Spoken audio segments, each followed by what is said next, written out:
Everybody, come on in. Hey, Amaya. Hey, Miss Queen Libra. Miss Sam out here on mute.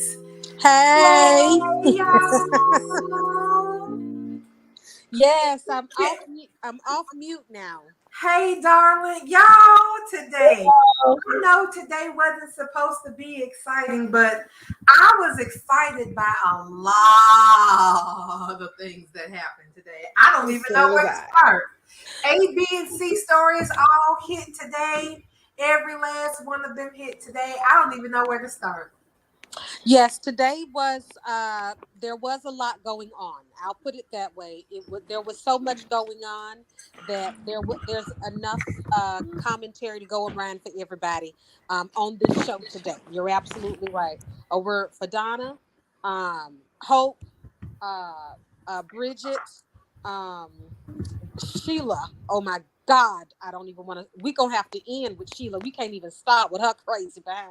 I love Sheila so much. I don't care what nobody says. You said yesterday that she was your Peter August. She can be your Peter August, but she gonna always be my number one queen villain. I don't care what Sheila Sheila is a does. I Sheila will is an action maker. She makes stuff happen. right. I She will absolutely always makes stay in stuff Sheila. happen. I She will, absolutely does. but we can end on her. We sure can because, honey, let's just go and talk about your granddaddy out here That man. lying to our new grandmama, our young grandmama. He out here with our old grandmama in these streets and these sheets talking about it's sweet and pure. He lied straight to Quinn and Bridget's face today. And y'all know what I said? Yep. I thought about it for a while and I was like, you know what? Bridget is probably going to be the one to figure out that Eric is fucking around with somebody at the same time that ring goes off.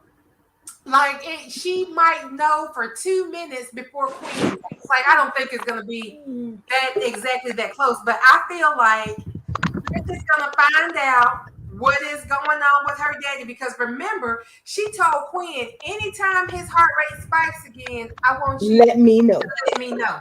She's gonna start tracking that shit, and she's gonna be like, you know what, this don't seem like no damn exercise I have ever heard of before in my whole doctor's life. And she's gonna figure out that he's having an affair. Maybe she won't figure it out that it's Donna because Hope is the one who has that piece of the puzzle. And that is why I still believe that Bridget plus Hope is gonna equal some shit. That Hope is gonna have to tell Bridget. That's the only way the pieces of these puzzles is gonna come together for them to know everything. Like Hope knows everything, but I don't think. Well, yeah, Hope knows everything. She knows every lie that he's going Mm-hmm. for meetings. She knows that he's sleeping with Donna. Bridget thinks he's just having heart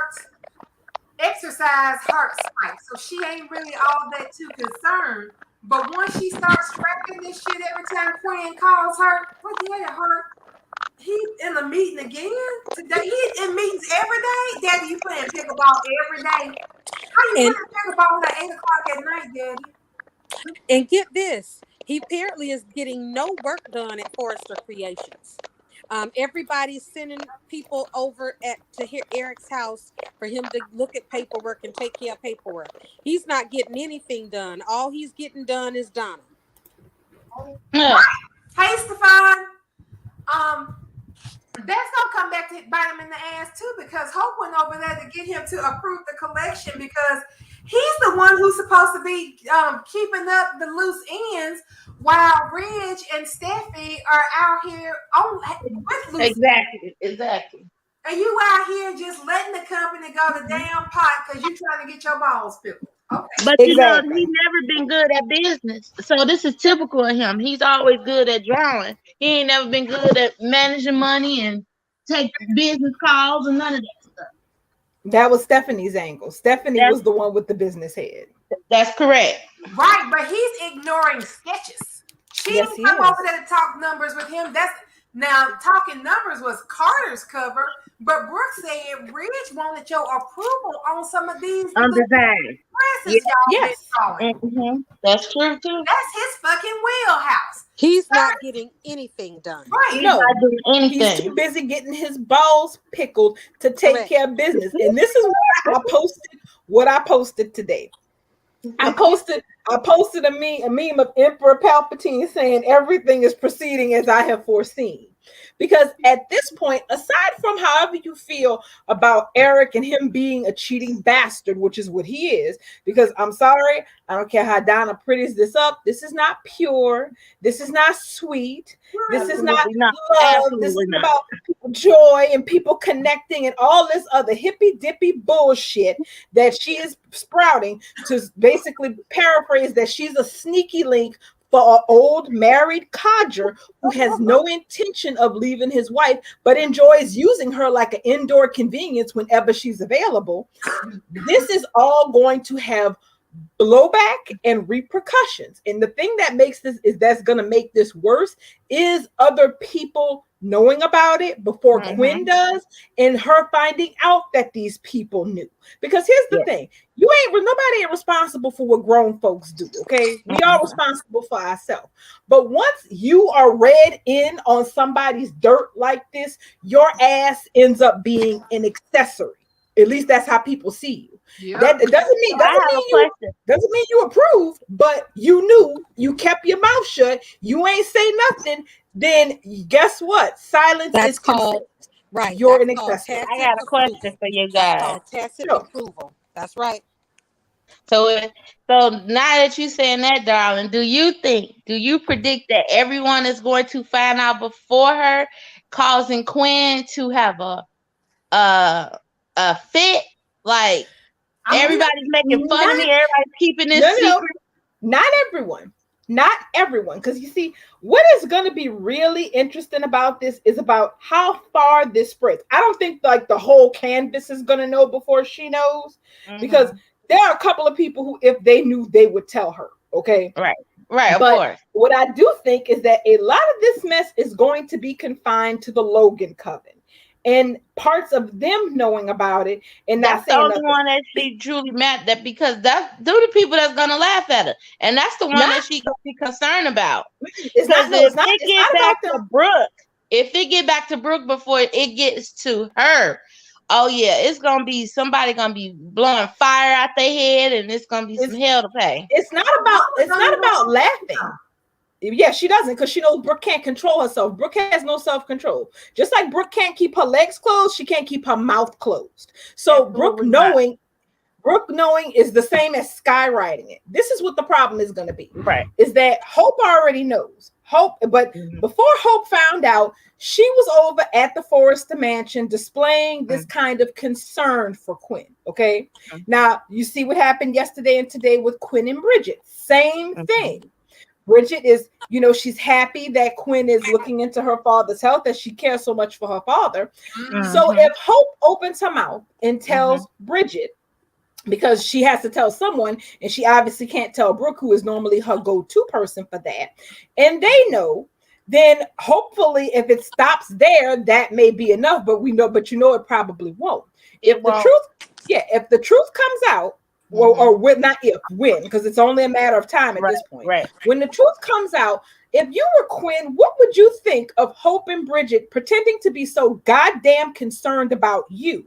And that's my thing. But then finding this out about your husband and then choosing to keep their mouths shut and still look you in the face. And see, that's my thing. I'm not sure. I got to look maybe a couple of days into it. But I'm not sure if they're going to play it like Brooke and Hope were in on it instead of being in the dark just as she is. So my thing is this.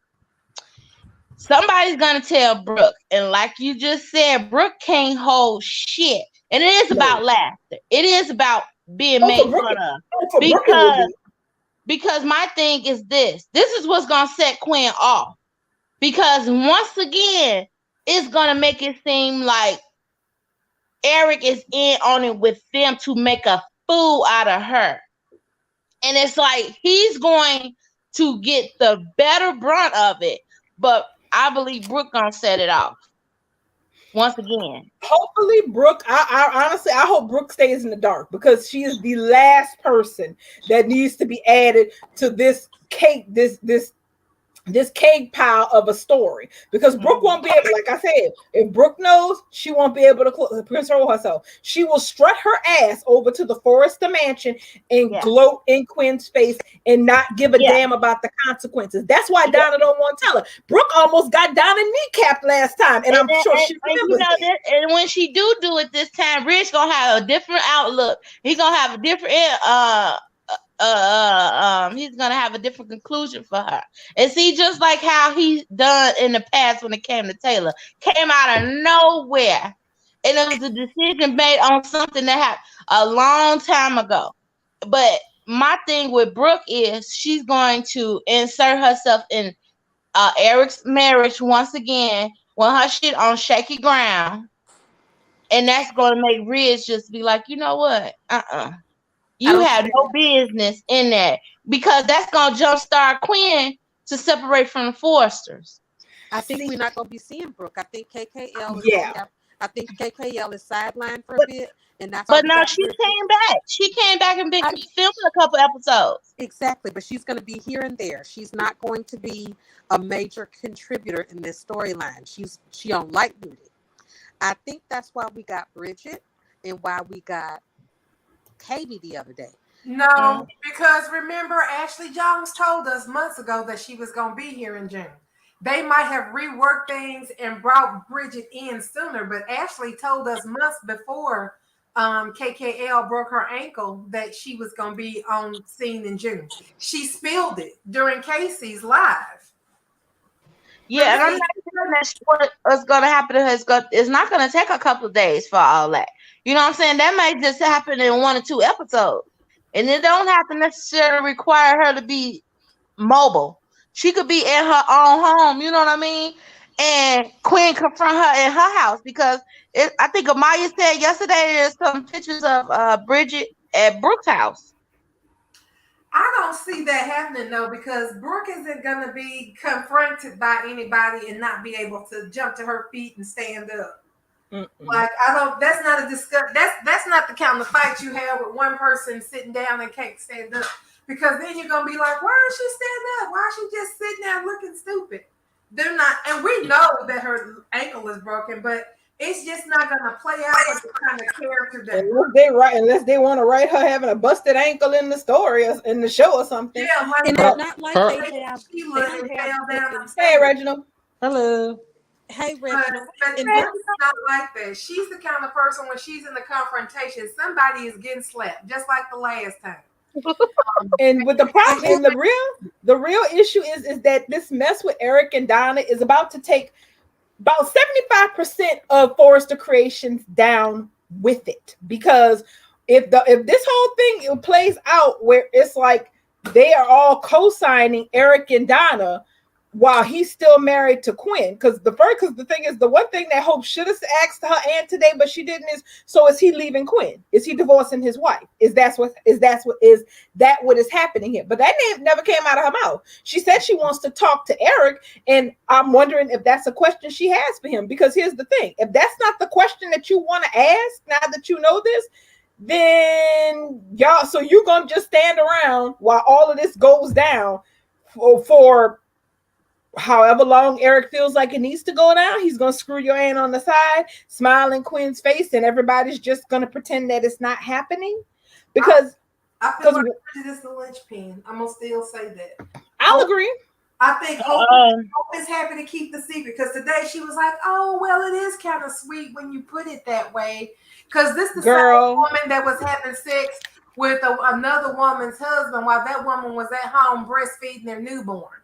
That's the kind of woman that Hope is. So, of course, she's going to see the good side of Aunt Donna and Papaw Eric's big adventure. But Bridget, I don't think Bridget will, because I think Bridget... She's been through this twice already. Yeah. No, 3 times. Bridget has been through this mess herself as a wife 3 damn times. So I don't think she's going to have much Oh, that's so sweet. Because here's the thing that bothered me the most about Hope today, it's not that she didn't go run into Quinn, because yeah, Quinn is not her friend. Quinn, she doesn't have any special allegiance to her. Right. It's about the fact that I've always considered Hope one of the most disingenuous characters on Bold and the Beautiful, because she uses situational ethics to her advantage. A marriage has to be respected if it's hers, but if it's not her marriage, shit on it. It's whatever. Yep. And part of what I disliked the most was that she had that same damn rhetoric in the backbeat of what she was saying about how I guess Eric really is the one for you, etc., etc. It sounded like the same shit that she used to say back in the day when she has claimed for forever and a day that the whole reason her and Liam are destiny was because she loved him first. Right. That's how she sounded with Donna. And I'm like, girl, you a grown woman with churn. You don't know no better than that by now? That's not what I got, guys. That's not what I got. And that was the main thing I wanted to talk about tonight. Was Hope's conversation with Donna after her fake outrage. After Hope's fake outrage, she, like you said, darling, appeared to be falling for, oh wow, it sounds so nice when you say it that way, right? Mm-hmm. But then she went on to say she knows better than anyone. She knows better than anyone that everyone deserves to have a partner that has their whole heart and doesn't have to share it. It was the mommy. It was my mama is a hoe. That it wasn't that. It was her. I'm with you. Basically, her, in my opinion, after she seemed to be falling in love with Donna's tale of her fairy tale, falling back in love with her first true love, Hope basically confiding that she might be biting off something she don't want. And that's why I also found it incredulous that she found upon herself that she's going to gauge Eric. So she has determined that she is the arbiter and the judge, jury, and executioner of whether or not Donna should be sanctioned in her hoism. This is coming from the person that, soon as she said that, she turned right around and told her, you might not want a man that you got to share your heart with, to share his heart with somebody else. Every time. So, I tell you, I am not a Hope fan, and I never will be, because I never was. Even at the height of when it was cute and when it was still cute and fresh, when her and Steffy used to fight over Liam. I didn't even like her then. But today, I feel like she is paying for breaking up a family in home wrecking for all those years. Hope has always been the other woman when Steffy was married to Liam. She slept with Liam 2 out of Steffy and Liam's marriages while they were married. And the one she didn't sleep with him, she was sucking his face down right after Steffy had a miscarriage. So she has always presented herself as the other woman. That's why she fell for that story Donna told, that he's the one. He's my one true love. He's it for me. And so all of a sudden, it doesn't matter now that he has a wife, because it's what she wants. So let me decide. Let me talk to Eric and let me decide if your hoism can be sanctioned by me and considered okay to do. Girls continue to disgust me, and they continue to hit a new bottom every damn day. Talk about the 2 sides of your mouth. I didn't even see their bonus scene. Please, someone, please educate me on what went down in the bonus scene. I haven't seen it yet. Because and that's you saying the same stuff I was saying all day about Hope, Sam, because I knew it from the start. Like, you could just smell it in the air when she was talking to her yesterday. Like, because normally Hogan is going to vouch for another Hogan's behavior, regardless of who it affects, as long as it's not within the house. If it's within house, then they're gonna be judgmental. So my thing, one thing was I felt so vindicated when she said that, like she know what it feel like to be with somebody who have a split heart. Hey, that's what you chose. I was like, Lord, That's why I called it. I was like, the writers are outrage. trolling. The writers are That's what trolling. she chose. That's what Donna said she wants to choose. It's fun. Right. I mean, this is. I mean, basically, that's how Brooke got her destiny by breaking up Taylor and Ridge's marriage. And no, it wasn't just it wasn't just Brooke. It was Brooke and Ridge being whores that broke up a marriage. Ridge and Brooke. Brooke throwed herself at that marriage, and she had been throwing bombs at it for decades before a little straw blew it over. So we're not going to be gaslit into believing that Brooke ain't had nothing to do with the demise of Taylor's family. Taylor, Thomas, Steffy, and Phoebe. They did exist, and their family was real. So that's how Brooke got hers, by sleeping with married men. She taught that to her sisters clearly, because look at little Donna, her sister, right? The niece sister, doing the same thing, and they can talk about it with the niece, and the niece can completely understand and empathize with her, because that is too how she got her goddamn fairy tale, by busting it down for a married father to be, with the wife not just pregnant but fully swollen, about to give birth pregnant. Let's not forget when Steffi had her first miscarriage. Look at Hope. Talk about some here's my opportunity. The happenings after she lost that baby. It was meant to be.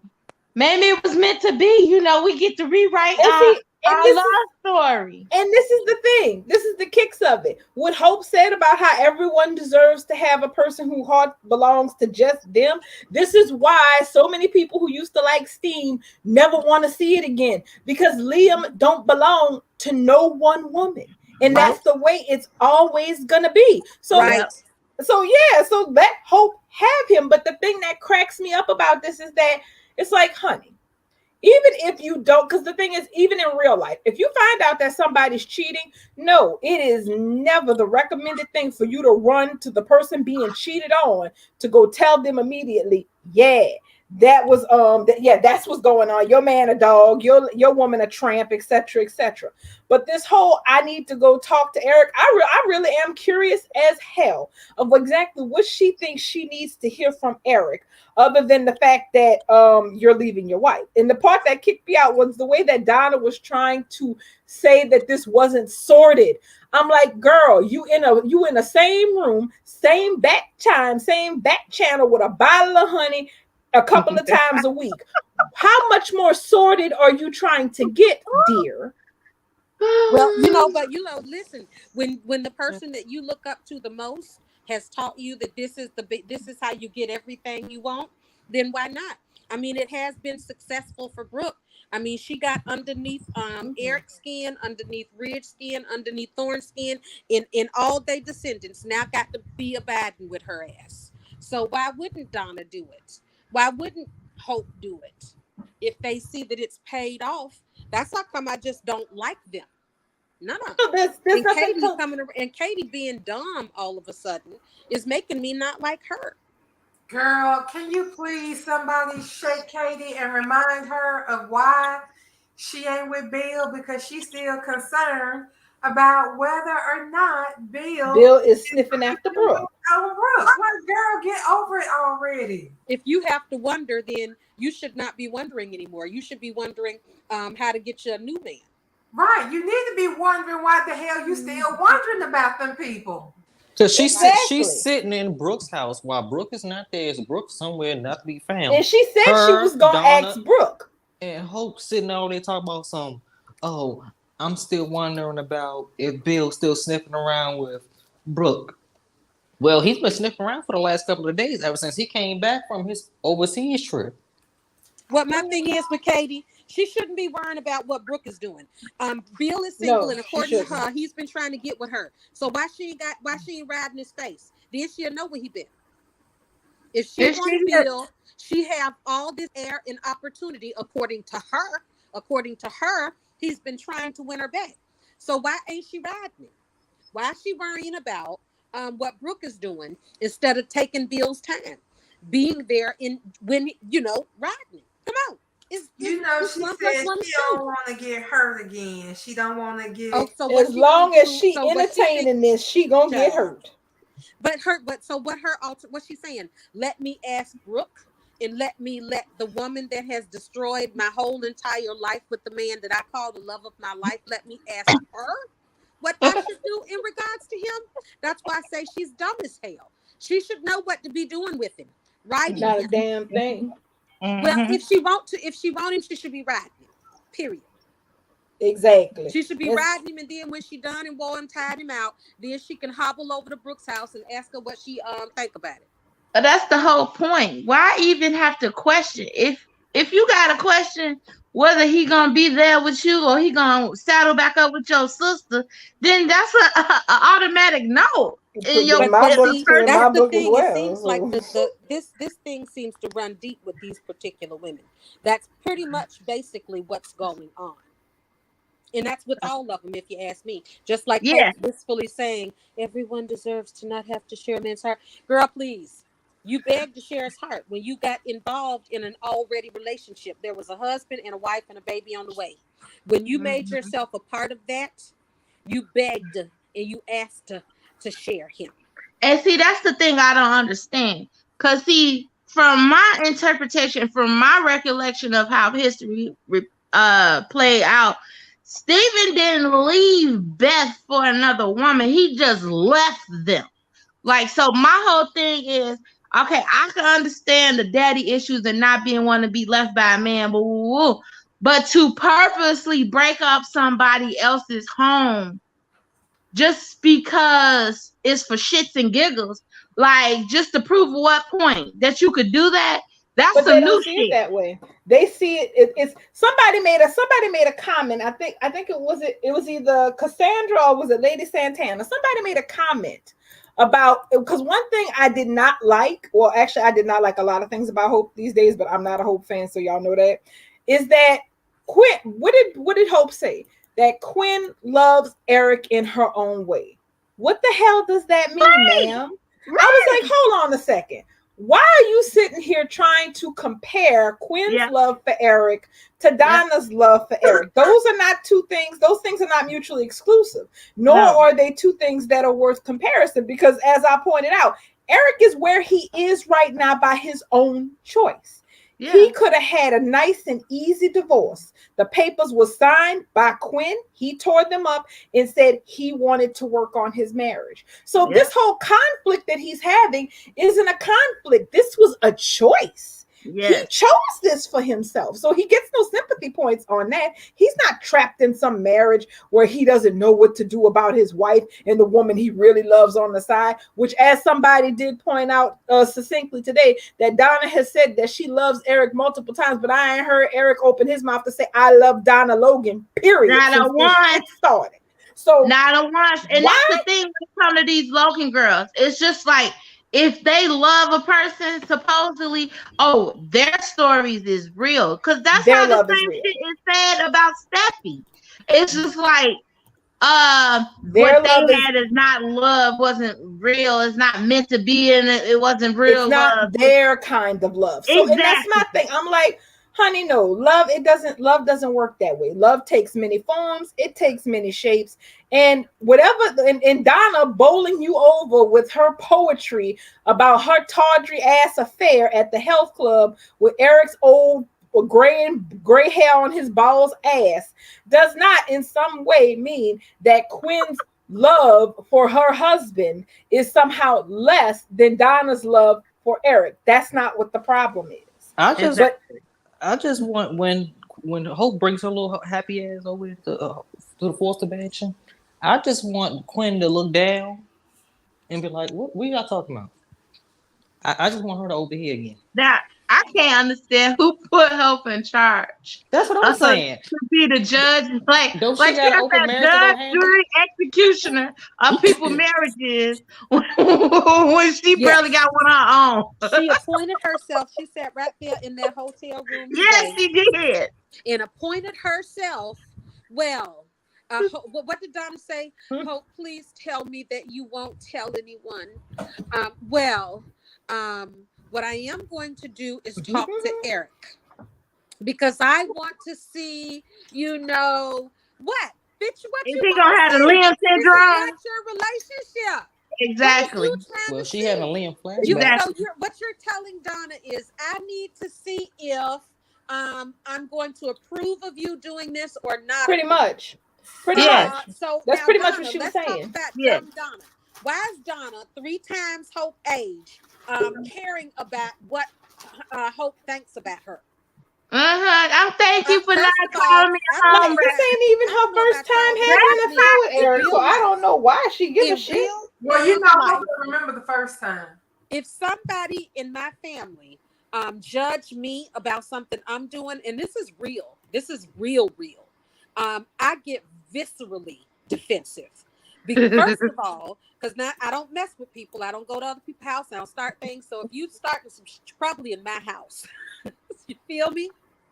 Whether it's on the phone or not, I am immediately going to eviscerate. I don't know. I'm just going to defend my damn self. I'm not going to put myself at the mercy of nobody.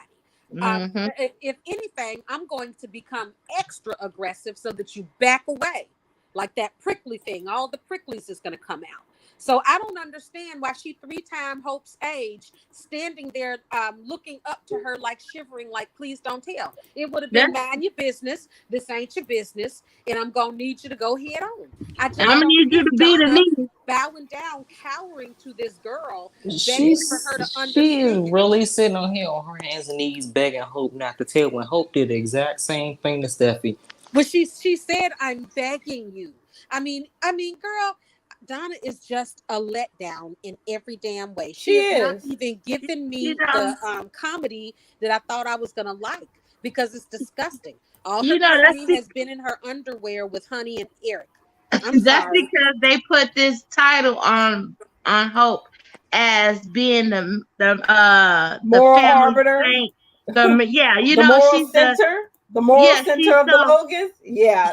And she do I the hilarious. most shit. She do the most backward stuff ever. Like it's ridiculous. Anyway, but this is true to character though. For her to it is. that is that. This was in this. Right. This was in character for her. So I will give them that. So my thing is this is that when she talks to Eric, my thing is I'm like, well, honey, what are you going to talk to him about? I mean, what is it? What it's like she's trying to gauge if he, and this is just my guess. This is just my interpretation of how she was phrasing it when she talked to Donna. She seems to believe that Donna really loves Eric based on what Donna was saying. Okay. So I think she kind of wants to gauge if Eric feels the same way about Donna. So here's the thing. I wouldn't give a shit because I don't care who's in love with who in the context of extramarital affair that I found out unintentionally. I don't want to know. It doesn't matter. It doesn't matter if y'all are Romeo and Juliet, Antony and Cleopatra reborn. It don't matter. Y'all are some idolaters. You're cheating on your wife with somebody who happens to be my family member. So what you gonna do? You gonna stay cheating or are you divorcing your wife? That would really be the only question that I would have. So is this just, a fling that you're going to do to your board, or are you divorcing your wife and trying to step up for my auntie? That would be my only question. That would be it. Other than that, I don't give a shit what you feel. Because Donna trying to be Mrs. Forster and Eric looking at her like, nope, sorry, I got a wife. And that's the thing, because before Eric married Quinn, he was alone for a while. That's the only reason Quinn was able to get in with Eric.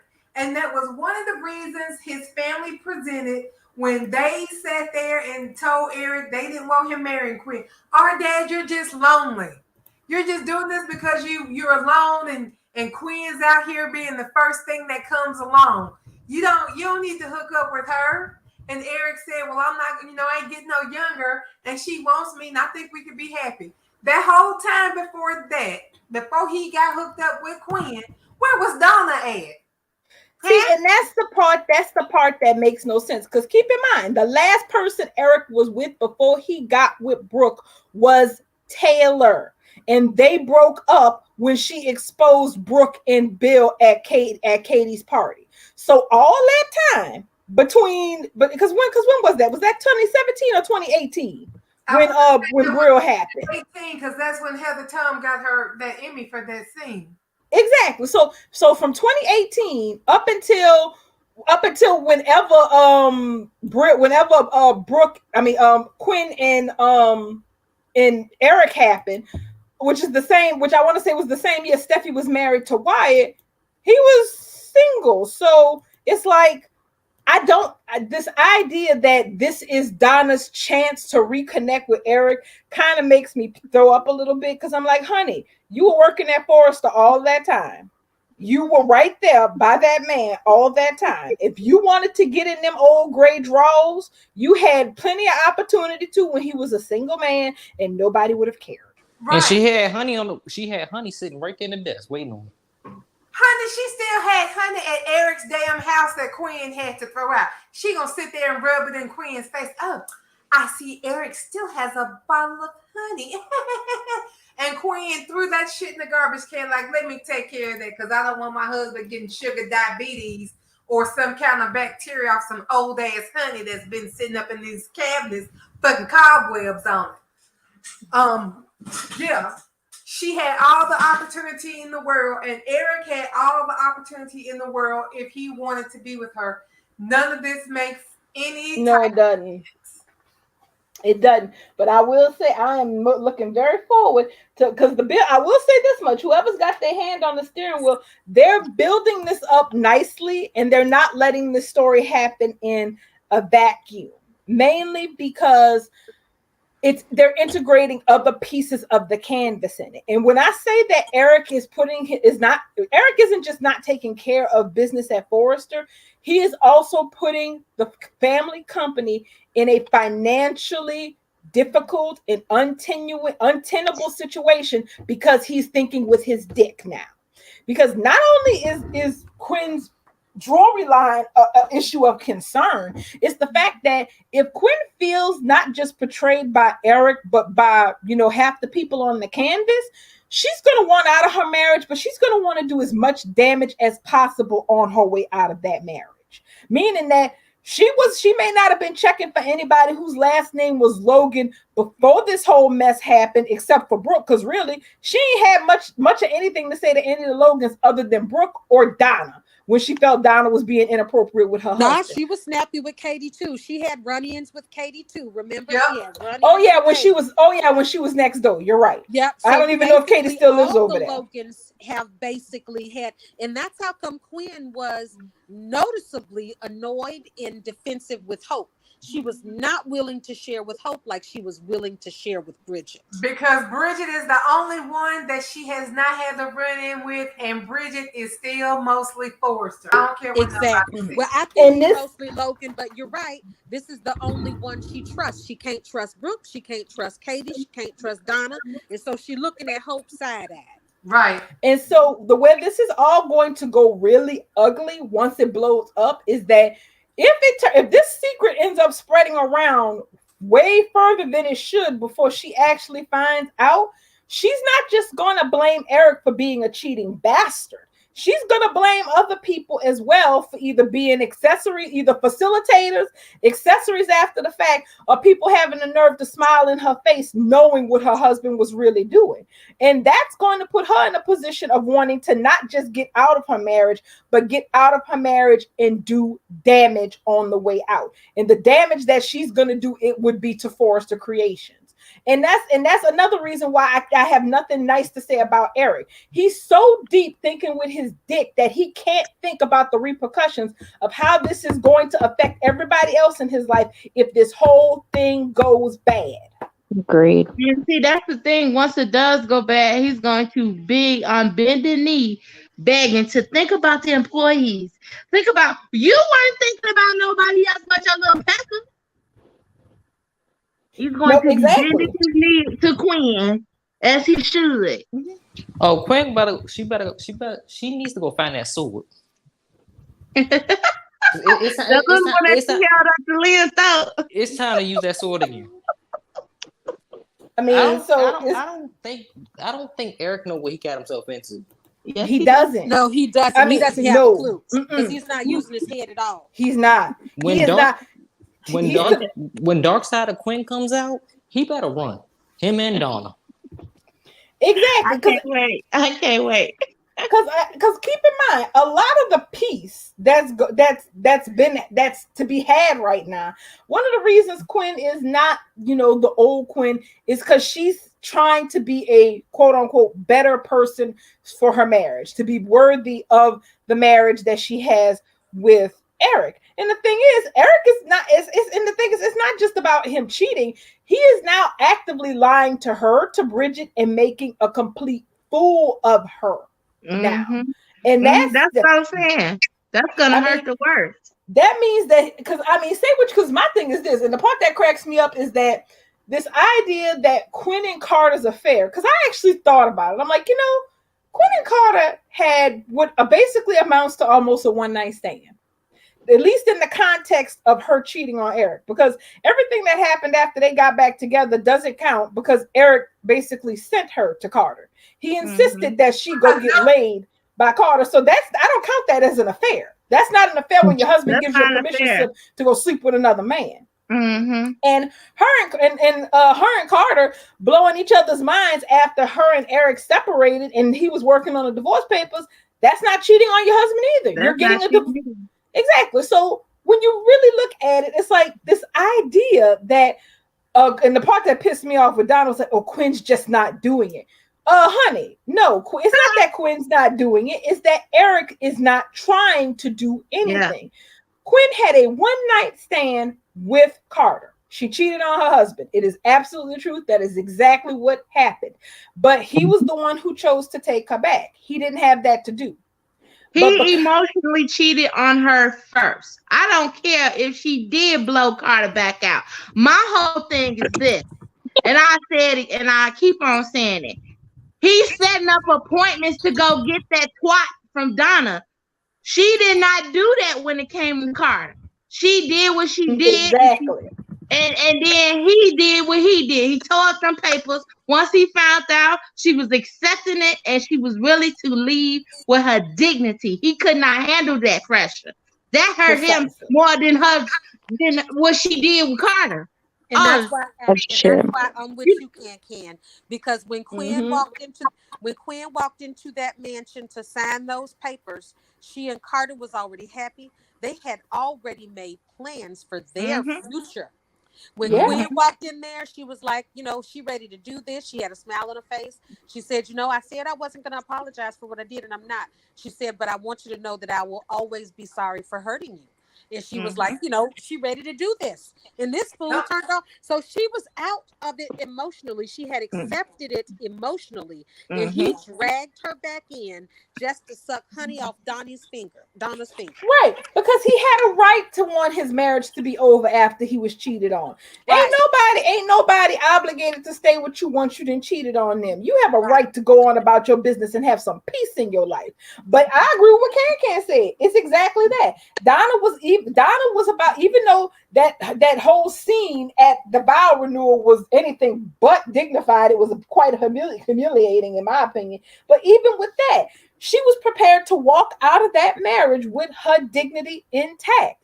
And Eric just couldn't let that be. He couldn't tolerate it. She even said that she would accept whatever he gave her. She didn't even look at it. She didn't care. Yep. She said, I was never after your money, Eric. Yes. And he asked her, you're not going to look at it? She said, I had my own money. I always took care of myself. She did. She had her own She did. She was ready. She had dusted dirt off her shoulders, and she had emotionally made peace with it, but he drug her back in.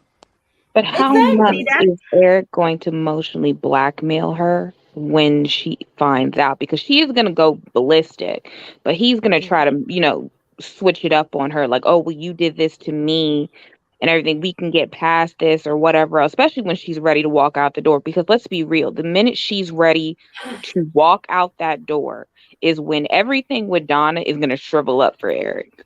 And Donna's just going to be like, oh, well, we can be together and blah, blah, blah. And Eric's not going to feel it. It's not going to, his little pecker is just not going to rise to the occasion for Donna at that moment. It's the sneaking around. That's the fun part. Exactly. Does he still want this bullshit relationship when it's no longer a secret? That's the $64,000 question. Because in my opinion, I don't think he will. He won't get the same thrill from it. No, because that's why Donna is purely a distraction. She is only a means to an end, and the means is to humiliate Quinn, because Quinn did what she was supposed to do in his book, and that was to square up against Brooke. See, my whole thing about it is, if you got a hard on for Brooke still, that's your hard on. Don't be forcing your wife to have the same views just because that's how you feel when every time she do some fucked up shit against Tridge and she want everybody to help her keep him. Nuh-uh. That ain't everybody's job. Just because that's what you destined yourself to be. It's like Eric don't even care what Brooke do to Ridge. He automatically on Brooke's side, no matter what she does. Because he feels like that relationship takes precedence over Ridge having anything that even looks like peace of mind or anything like that. Like I said, it's a surrogacy issue. Just like I used to always get skeeved out about Dollar Bill pushing so hard for Liam to be with Steffy, Eric pushing so hard for Ridge to be with Brooke skeeves me out the same way. I'm like, bro, you acting like that's your surrogate. You got problems. Yeah, that's another thing that makes Donna so gross. She knows that Eric and Brooke have a very long history. They got 2 kids together. Brooke even asked Donna to let her basically borrow the love of her life to pretend that Eric was Bill's baby daddy when she was sleeping with Katie's husband. Donna went along with that. I don't like this character. I love Jennifer Garris, but this character is trash.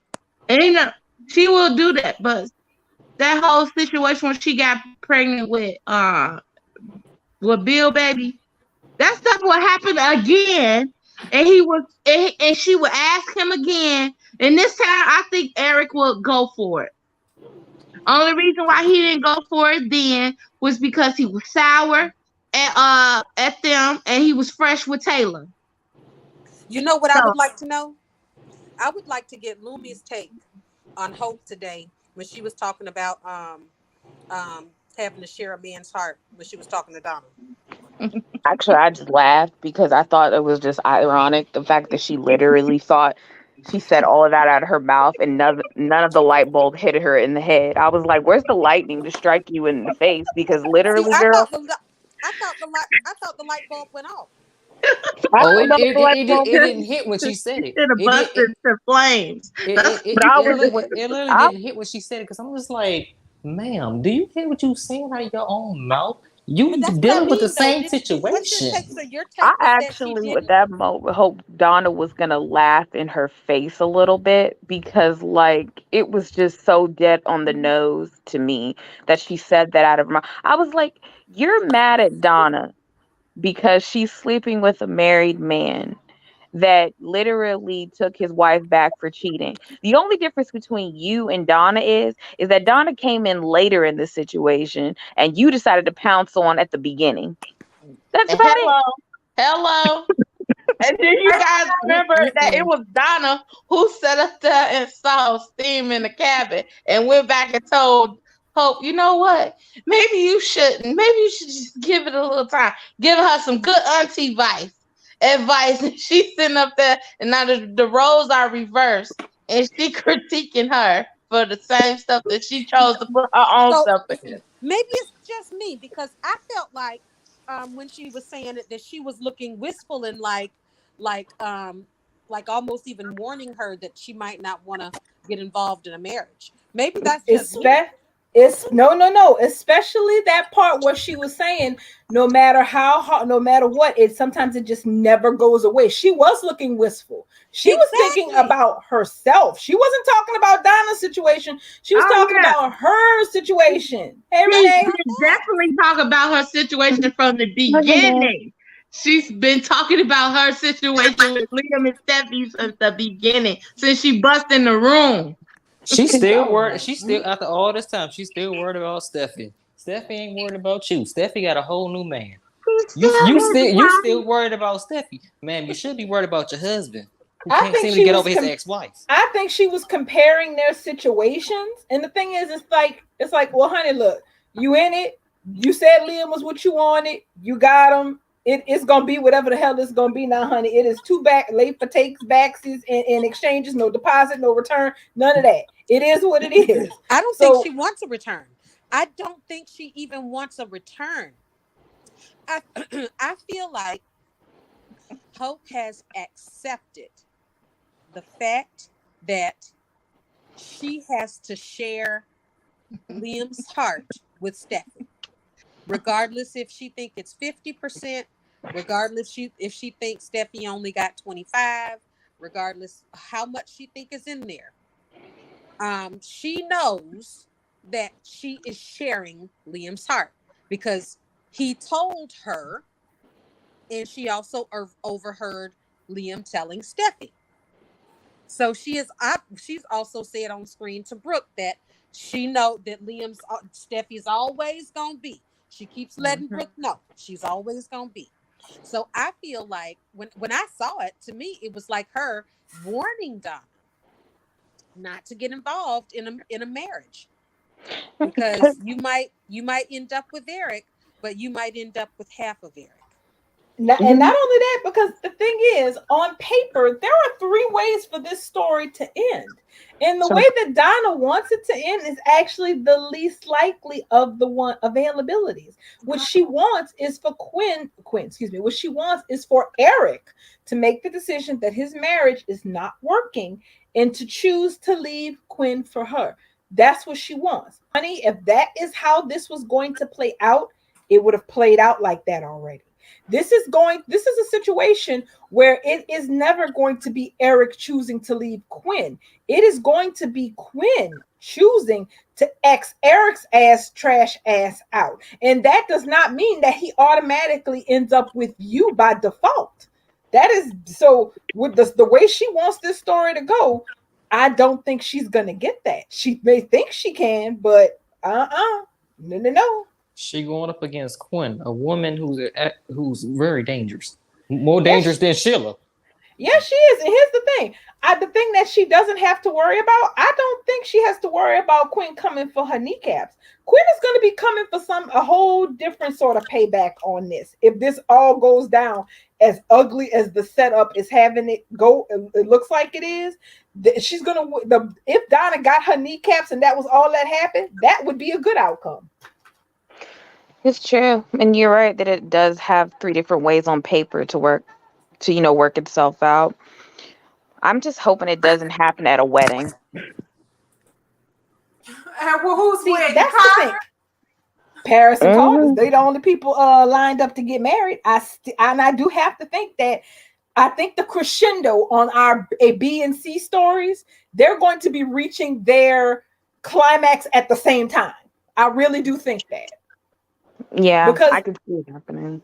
Because Quinn's marriage going up in smoke directly affects whether or not Carter should marry Paris. Because we all know right now that if Quinn was on the open market, Paris would not be a flash in the pan. But listen, I was thinking about this today. Mm-hmm. So, Carter then went back and rushed up on Paris and scooped her up and kissed her and pretty much told her that they're back on while her mama's sitting there looking. And we all know that Grace don't want this, but Paris and told her mama that she wants Carter and she's going to have Carter by hook or by crook, and her mama can come along or get left behind. Mm-hmm. What if Quinn gets free of free of Eric? She goes to Carter And Carter hasn't made it. I mean, we know he's gonna propose to this little girl coming up, right? So he done proposed to this little girl. Quinn goes to him, but it's too late. But he thinks, oh, well, I can just get out of it. I think Grace is going to lose her freaking mind. And she's going to pressure Carter to keep that commitment because you was already broke up with her. Then you came back over here and proposed to her. Now that your boss's wife ain't your boss's wife no more, you don't want my daughter no more? No, nigga, you don't have to marry that girl. And I think that she would do it because Paris would want it. And I think that's where the baby, if they go with a baby or fake baby, I think that's where it's going to come in to put the pressure on Carter to stay in his spot with Paris. I don't think he's going to be able to get rid of Paris as quickly or as easily as Quinn and Eric's marriage disintegrating. At the same time, he's getting ready to say, I do. Exactly. I agree. I agree with that because the thing is right now, if you look at because I still do believe Quarter is the story, but Quarter has two different problems. Quinn's a married woman, and now Carter has decided to pull Paris back into this mess by pursuing not just a relationship, but also a marriage with her. And it's not all going to resolve itself in a way where just because Quinn's marriage no longer exists, that automatically frees up Carter because Carter has now made a mess for himself with Paris. Exactly. He did that. Yes, he did. That's completely on him. That is all he had to do was sit down there and eat his food. He ain't had to do nothing but go listen to some podcasts and go see a therapist so he could get comfortable with being single. Quinn kept trying to tell him, wait, just wait. He over here talking about some, oh, I'm tired of being single. I'm tired of seeing everybody married.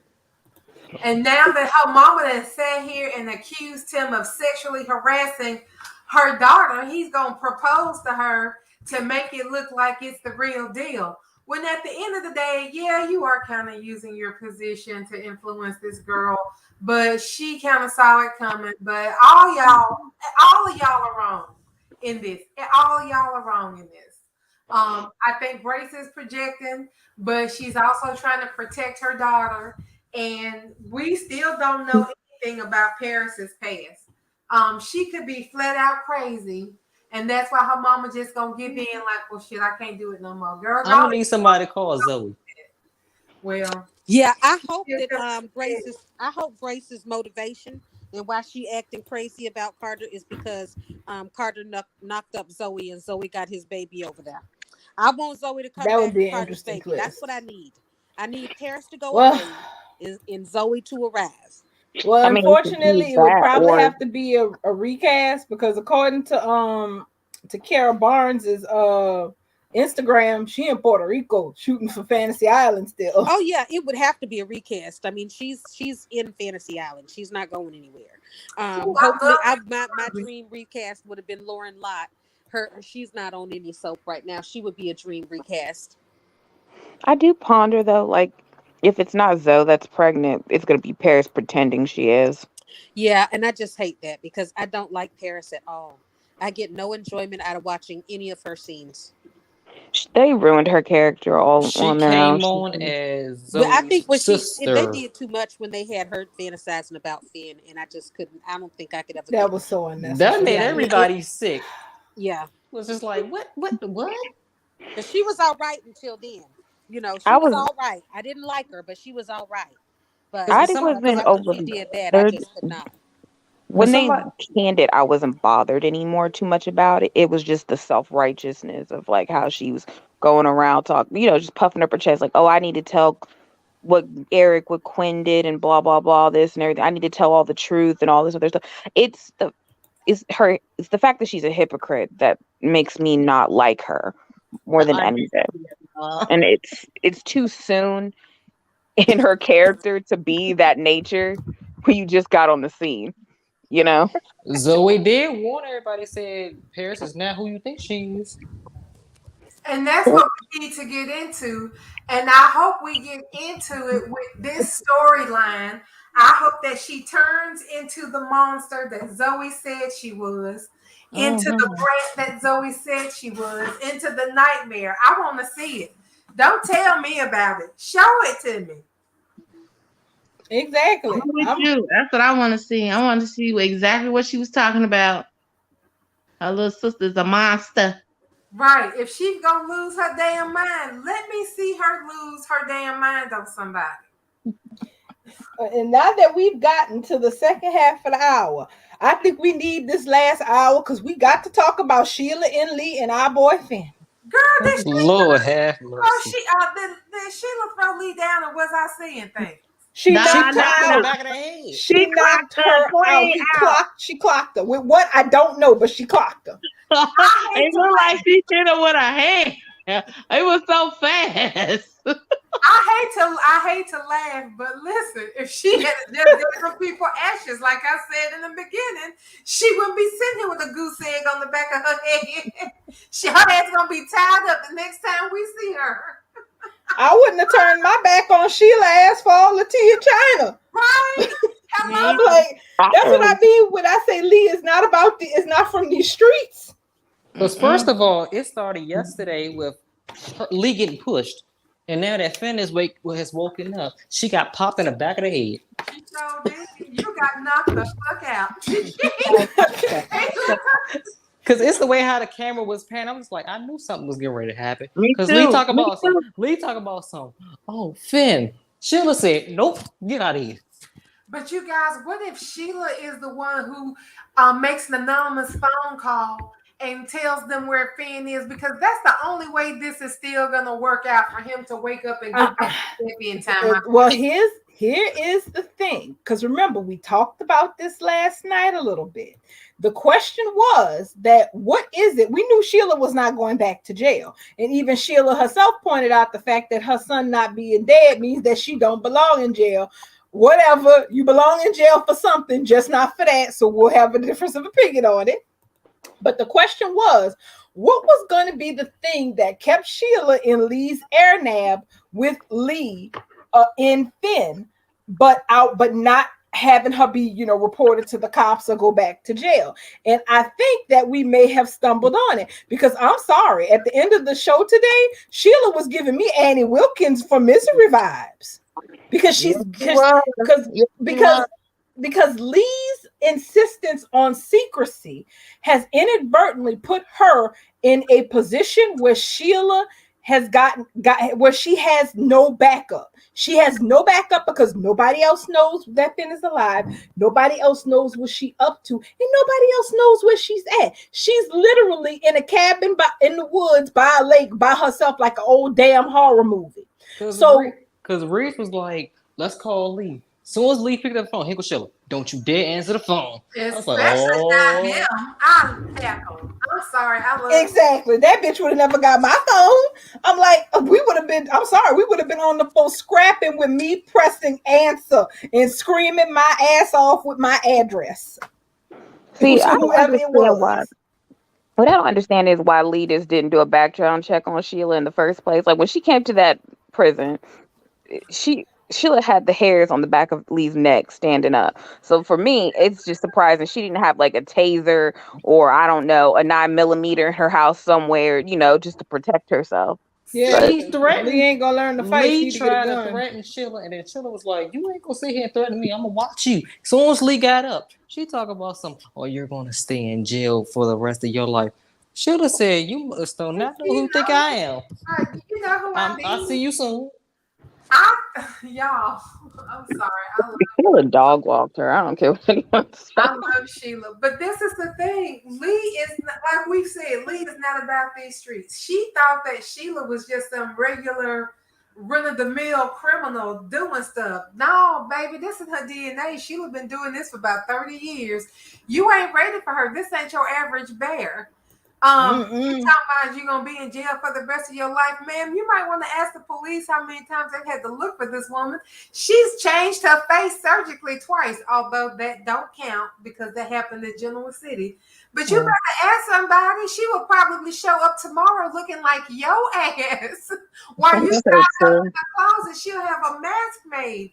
You ain't was never gonna be ready for Sheila. Even Never.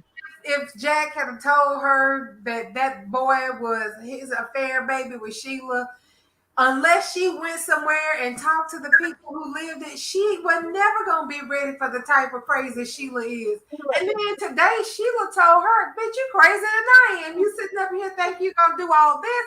No, girl, let me call somebody because your ass is Looney Tunes." Like Sheila is getting ready to drop a dime on Lee. Because Sheila said You better take him to a damn hospital. Sheila But was she is suburban crazy. She like, serial mom crazy. And Sheila is a whole nother type of beast. She urban. She hood crazy. Because Sheila looked at Lee was like a whole crime podcast crazy. Sheila looked at Lee like Sheila said, so you didn't tell Steffi that her husband was still alive, and Lee was like, oh, nobody knows what I did. She said, that's why I'm like, Lee, you just up here telling this girl, you telling this woman, this certified lunatic who you know shot your son, you telling her too much. Girl, lie. For Sheila, I told you, she gonna tell Sheila everything, and that's why she gonna wake up tied to a chair tomorrow. Did she hit her with a brick? Because She's gonna wake up tied up. Sheila didn't walk in there with no bag. The thing is, Sheila didn't walk in there with no bag. She had her hands in her pockets for a whole 3 minutes, and I'm just like, what is in your pocket? A gun, probably. She got a damn mini pistol in her pocket. And then Lee sitting here keep turning her back to a crazy person. Like, ma'am, you might want to keep watching your back just in case she up to something. Well, now you got clock in the back of the head. See, Lee somebody should have told Lee the full story about the extent of the type Steffi should have said something when she found out that Sheila's Finn's birth mother. Steffi should have told Lee to learn some self-defense classes or something. Exactly. In that screen cap of that hug, Can said in the comments that hug may be because, Finn woke up. Because literally, Lee did save Finn's life. But here is my thing, Miss Ma'am. Why the hell? My thing is, as soon as Sheila would run up next to Finn's bedside, I'd be clocking her ass. If I was Lee, she better recognize. I was waiting for that to happen. Ill prepared to handle Sheila because she don't know the full extent, like everybody's saying. She don't know the full extent of Sheila craziness. She just heard bits and pieces. She got the cliff notes. She about to be a part of the story. Well, she better watch it. She gonna be tied up in the basement. Lee hostage in that house. See, Lee thinks she's dealing with some Wisteria Lane crazy housewife. Right. No, honey, you dealing with somebody with serial killer tendencies. Like she's killed people. Sheila is basically like Ryan Chamberlain and what was that other dude? On One Life to Live, who was a serial Lawrence something. Oh, Victor. Victor you mean Roscoe? You mean Roscoe Bourne's character, Mitch Lawrence? Yeah, Mitch Lawrence. Yeah. She's like those two merged together. Ramp it up to like 9,000, and that's she more like Michael Myers. They keep coming back, and it's never going away. It's more Michael Myers. She'll never go away. And now that Steffi's overseas, Steffi might want to stay overseas because if Sheila finds out she coming back up from overseas, because Sheila going around, it's gonna be because now Lee, ma'am, your husband didn't tell you who that baby's birth mother is for a reason. He kept her hidden for a reason for many years.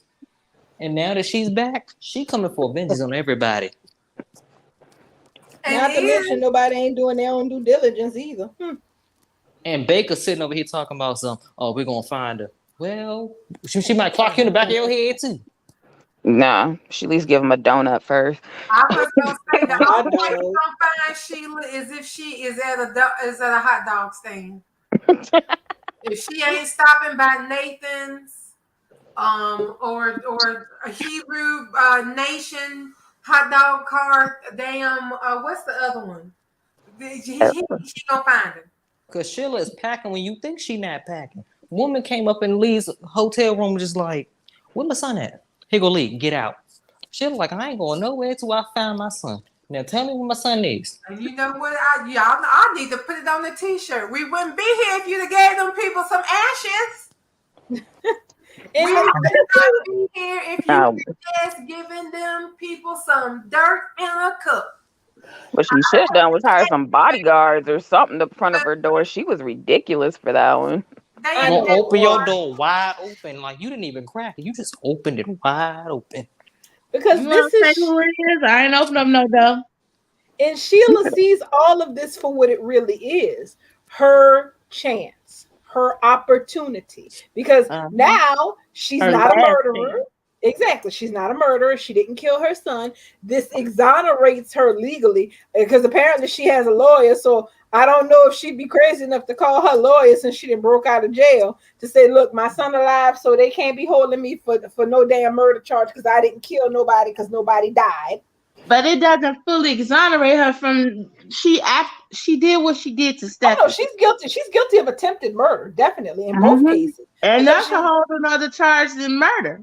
Exactly. But the problem is that now that she feels that this, not just from the legal system, she feels that she's exonerated, that for herself, she feels exonerated, that she didn't kill her son.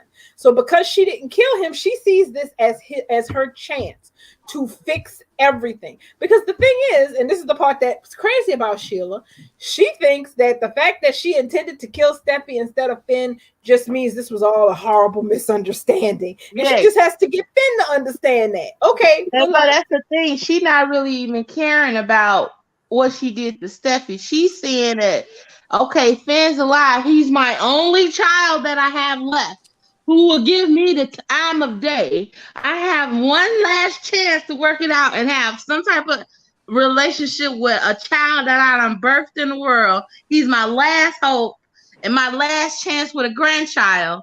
So she's desperate on all ends.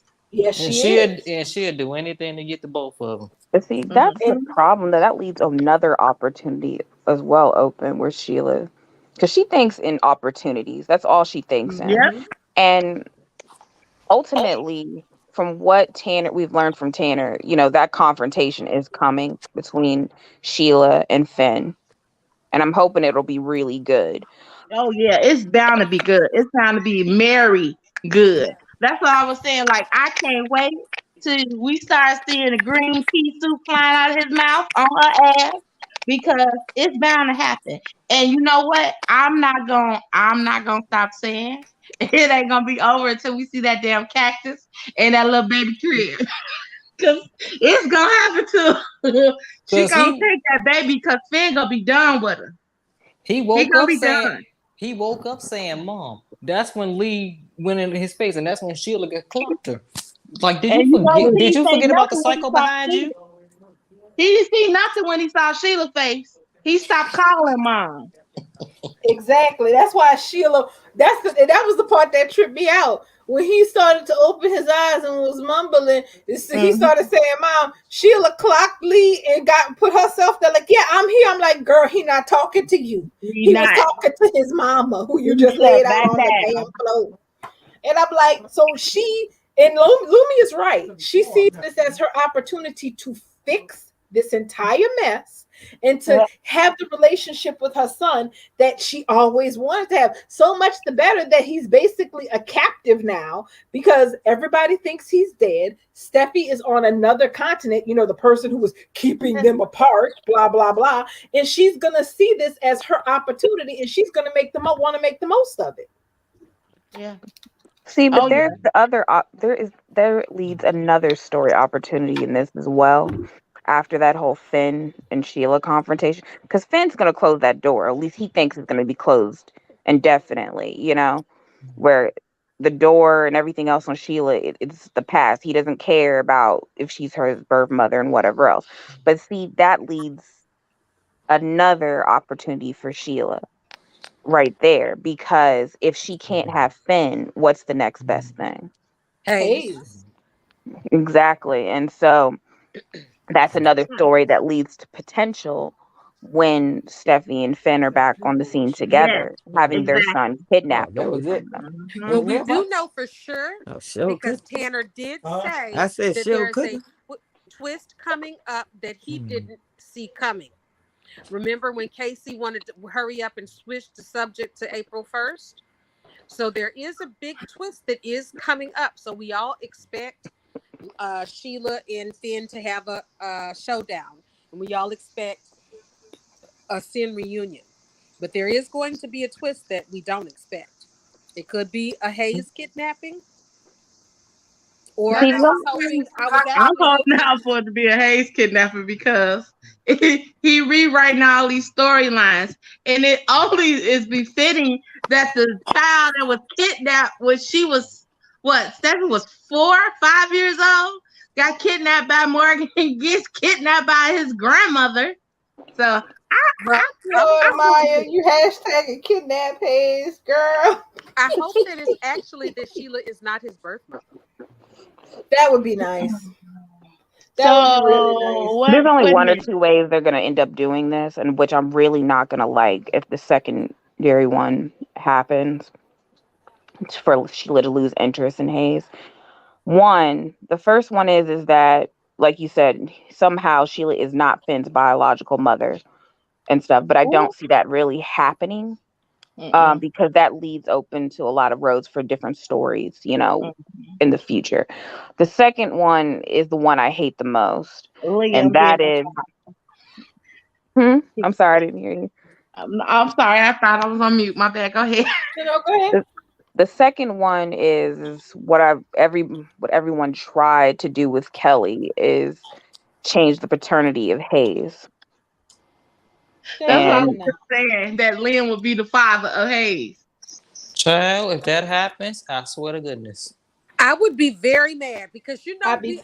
talk about the damn monkey's paw, and how about that being a goddamn monkey's paw?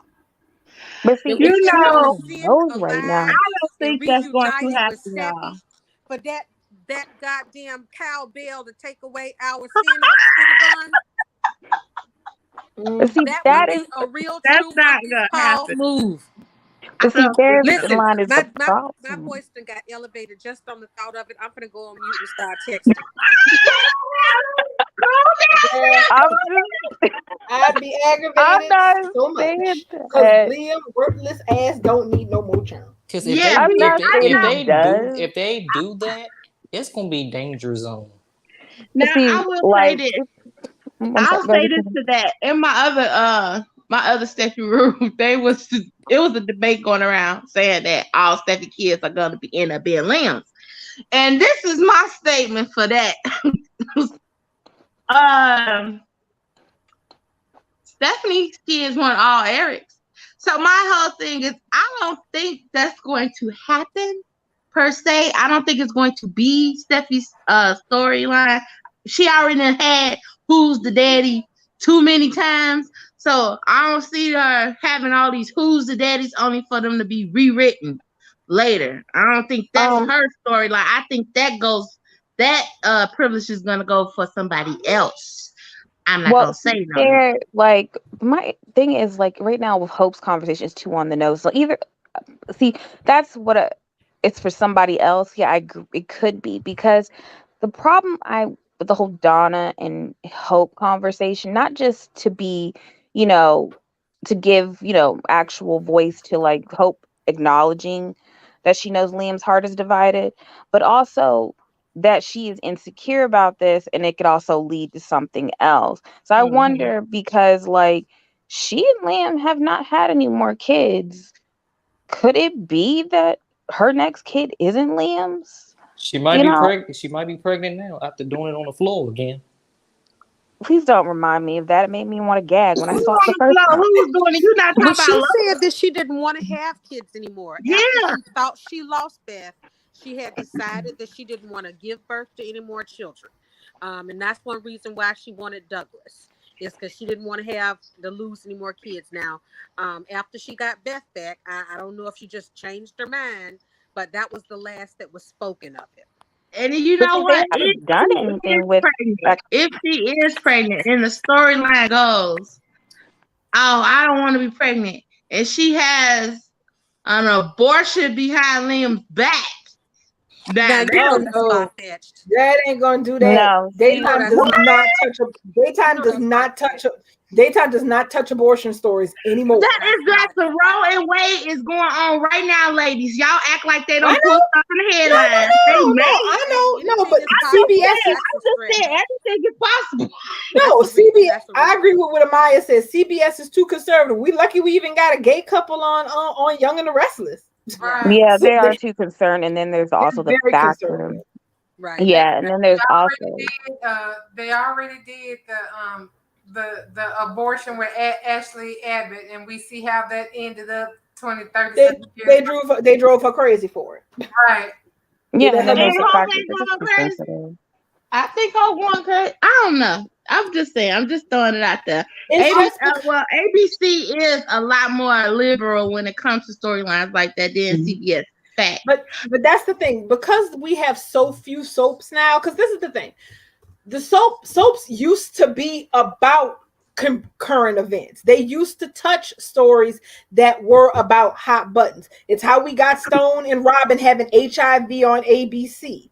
Okay, Well, it's Steffy just had an opioid addiction, supposedly. You know, but even that's though it's one pill. but that's But safe that's not. because that's safe. It's not controversial. There's nothing controversial about opioid addiction. If you get addicted to drugs, then you need help kicking your addiction. That's the only end to a drug storyline. But with something as touchy as abortion, with people having differences of opinion about being pro-life, pro-choice, whatever the hell you want to call it, the soaps are too chicken shit to touch anything like that these days. It's They not won't even do it. that you're correct. There's too many divisive opinions. Even if there's a majority of people who agree in that direction of abortions and stuff, it's too much of a divisive opinion, even with the minority. And a lot of a minority of viewers watch soap operas, like, and it's They're a the fan of the question. Facebook grandmas. Yeah, and that's the That, Well, problem. it Like, doesn't have to necessarily be her going to Planned Parenthood per se. I mean, it could be the same thing that happened to Brooke. You know, when she was pregnant with Bill Baby, she done worried herself into a miscarriage or something. I'm just saying, it could be see, it would the on the have to problem be lines of with that. it would have to be a bold is miscarriage. It can't be anything where Hope chose for it to happen. Not even a plan B pill or anything like that. They He won't said touch it. nothing. They're chicken shits. see, it's not even just that. It's like, think about it. In the last couple of years since they brought the Hope character back onto the scene, they really have placed her in storylines where no matter what, she is absolved of anything she says or does. And ultimately, they don't even, she walks that. It's one of the most annoying things about her and Liam is they walk that fine line of will they, won't they? You know, they'll talk a good game on it and talk like, oh, we can do this and we can be together and all this other stuff like that. And we have love and all this stuff like that. But physically, you'll never see them cross that line, you Mhm. know? And that's the problem. What makes them so boring as characters is that they'll talk about it, but they will never cross that boundary of doing something physically about it. Fighting, no. Uh, Pulling a gun, no. Doing anything else, like whole only thing that let think about it this way. Let's go back to the whole Thomas and Hope scenario where Thomas was obsessed with Hope. He had like obsessive love disorder with her and everything. And ultimately, when she went to Forest of Creation, Hope planned to use Thomas' obsession with her to gain Douglas. And Mhm. and let's be real, that right there, if anybody had said that out loud, we would have known what that is. That's planned, that's intent, and that is literally using someone's mental health to mess Mhm. with them. It's Mhm. disgusting. But do you Mhm. think that Bold and the Beautiful even sat here and acknowledged the fact that she sat here and did that? No, they only acknowledged the fact that literally Thomas tried to sit there and push her over the edge when she made herself available in that sense of saying, hey, you know, Thomas, and when she said, let's be real, because she said it out of her own mouth, he's obsessed with me. I'm going to use that obsession to get what I Yeah, want from and you him. know how fans say the same thing. They don't focus on that. They just say it's like a means to an end. You know, it's an excuse to have her come to being some type of superhero. Like she did this only because you know she was trying to rescue Douglas. He ain't need no rescuing. But see, that's the point. Like, there's so many different ways. Like, just like, Darling said, they're too chicken shit to touch on certain aspects of the story. If Hope was so concerned, why wasn't CPS called? That was an actual story you could have brought into light, bringing CPS to the situation, showing what family courts looks like. That would have been a good story to sit there and shed to light that sometimes parents do go through a scenario like this where they are both mentally unwell and they need to sit here and they need the help to get back to the place they were in.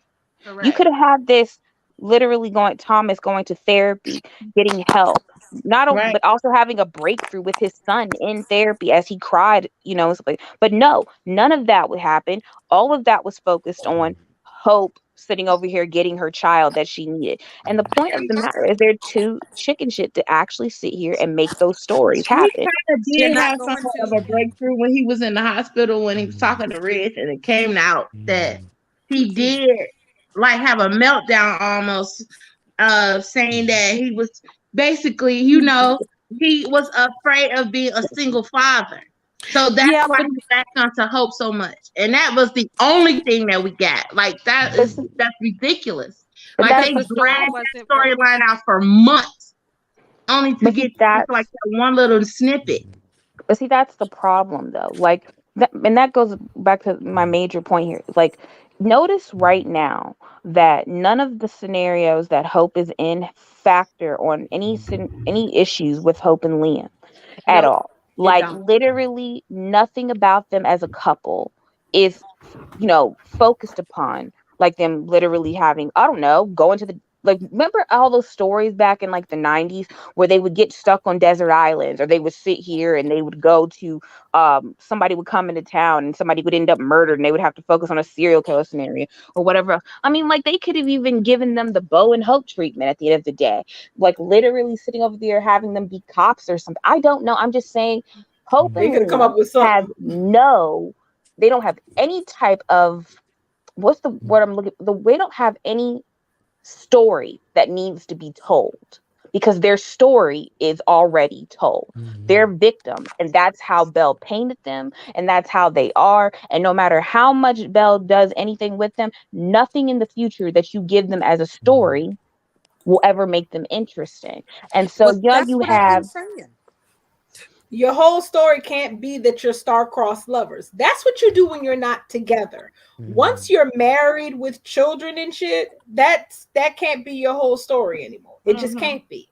The characters are just boring. Y'all looking for action where there's no action to be mad. But that's the problem though, because because you've given Steffy so many flaws, there's so much potential there to sit here and work out with future stories. You have this whole scenario with Finn where the potential is open, because not only that, but Sheila Carter is his freaking mother. That alone right there opens doors that you just don't even sit there, you can't even fathom. You could bring characters from Y&R to that want to make you want to think, does he got some psycho tendencies, since that's his mother? He's half Jack, so but Jack is crazy for even sleeping around with Sheila. Well, I mean, crazy Sheila hid crazy pretty well from Eric too for a while. So yeah, when she showed up in LA, she was like super normal for a long time before she cracked. And especially, and it was Lauren. It was Lauren showing up that made her really start to crack around the edges the worst. So I do. Point though, like, I'm sorry, go ahead. My point is that ultimately, going back to the potential of Hayes being Liam's father and stuff like that, that is annoying. TV, stop it. Annoying the father. Sorry, that was my dog. Being his father is actually a possibility, and not because Steffy will they, won't they, possibly. It's because Hope and Liam are so boring. They don't have a story without Steffy. And Belle is literally going to sit there and open that door.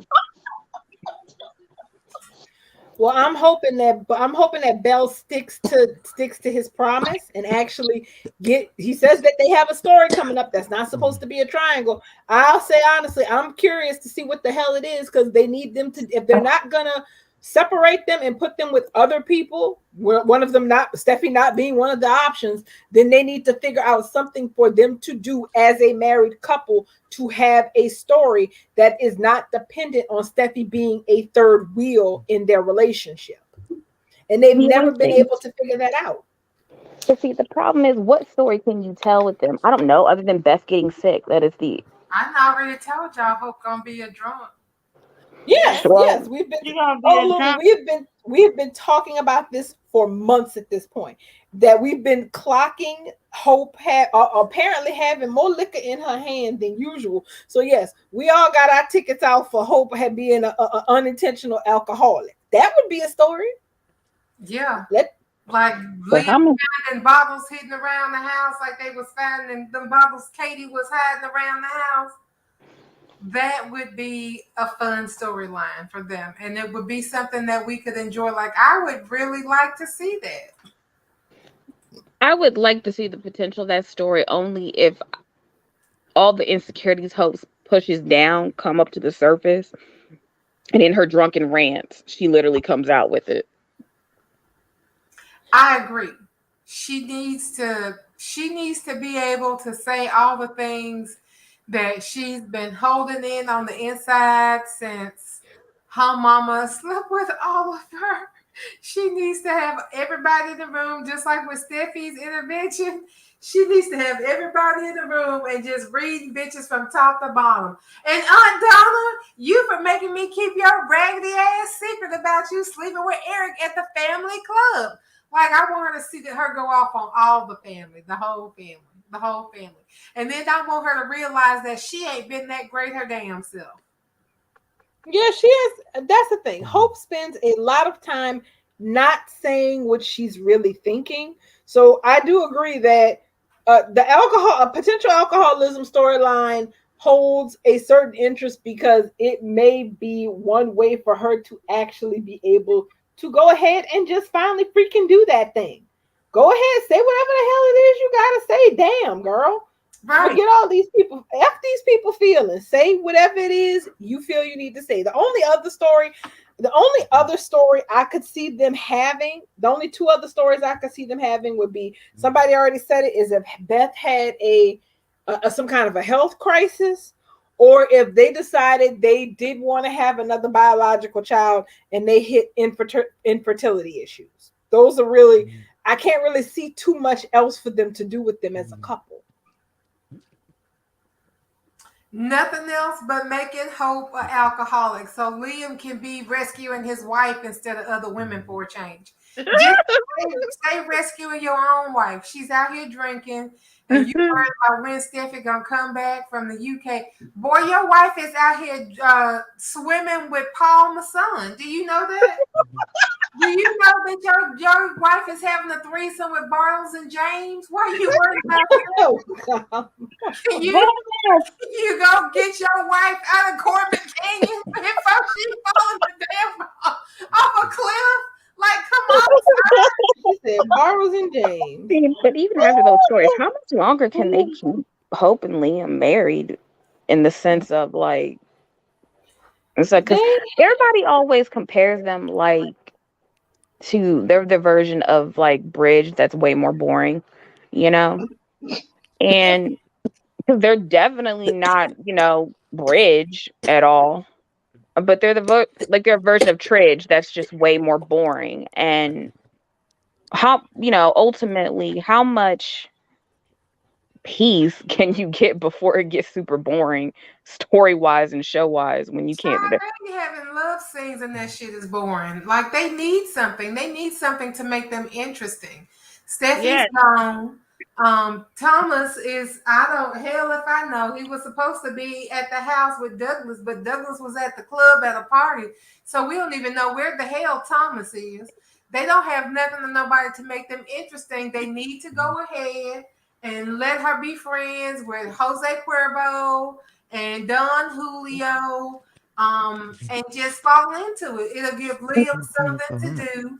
He'll finally realize what a POS he's been. I've been ignoring my wife for my ex, and now my wife is over here drunk. Go do something then. I mean, go save your wife. Actually, that makes sense too, because like you can't keep making Liam the fault in the marriage all the time too, because that's also making it boring as well. Eventually, she has to have some faults as well. Right. And No, they she have don't. taken her as perfect. No, she don't. But Y'all leave it. that's the only Leave her reason why alone. she won't grow up.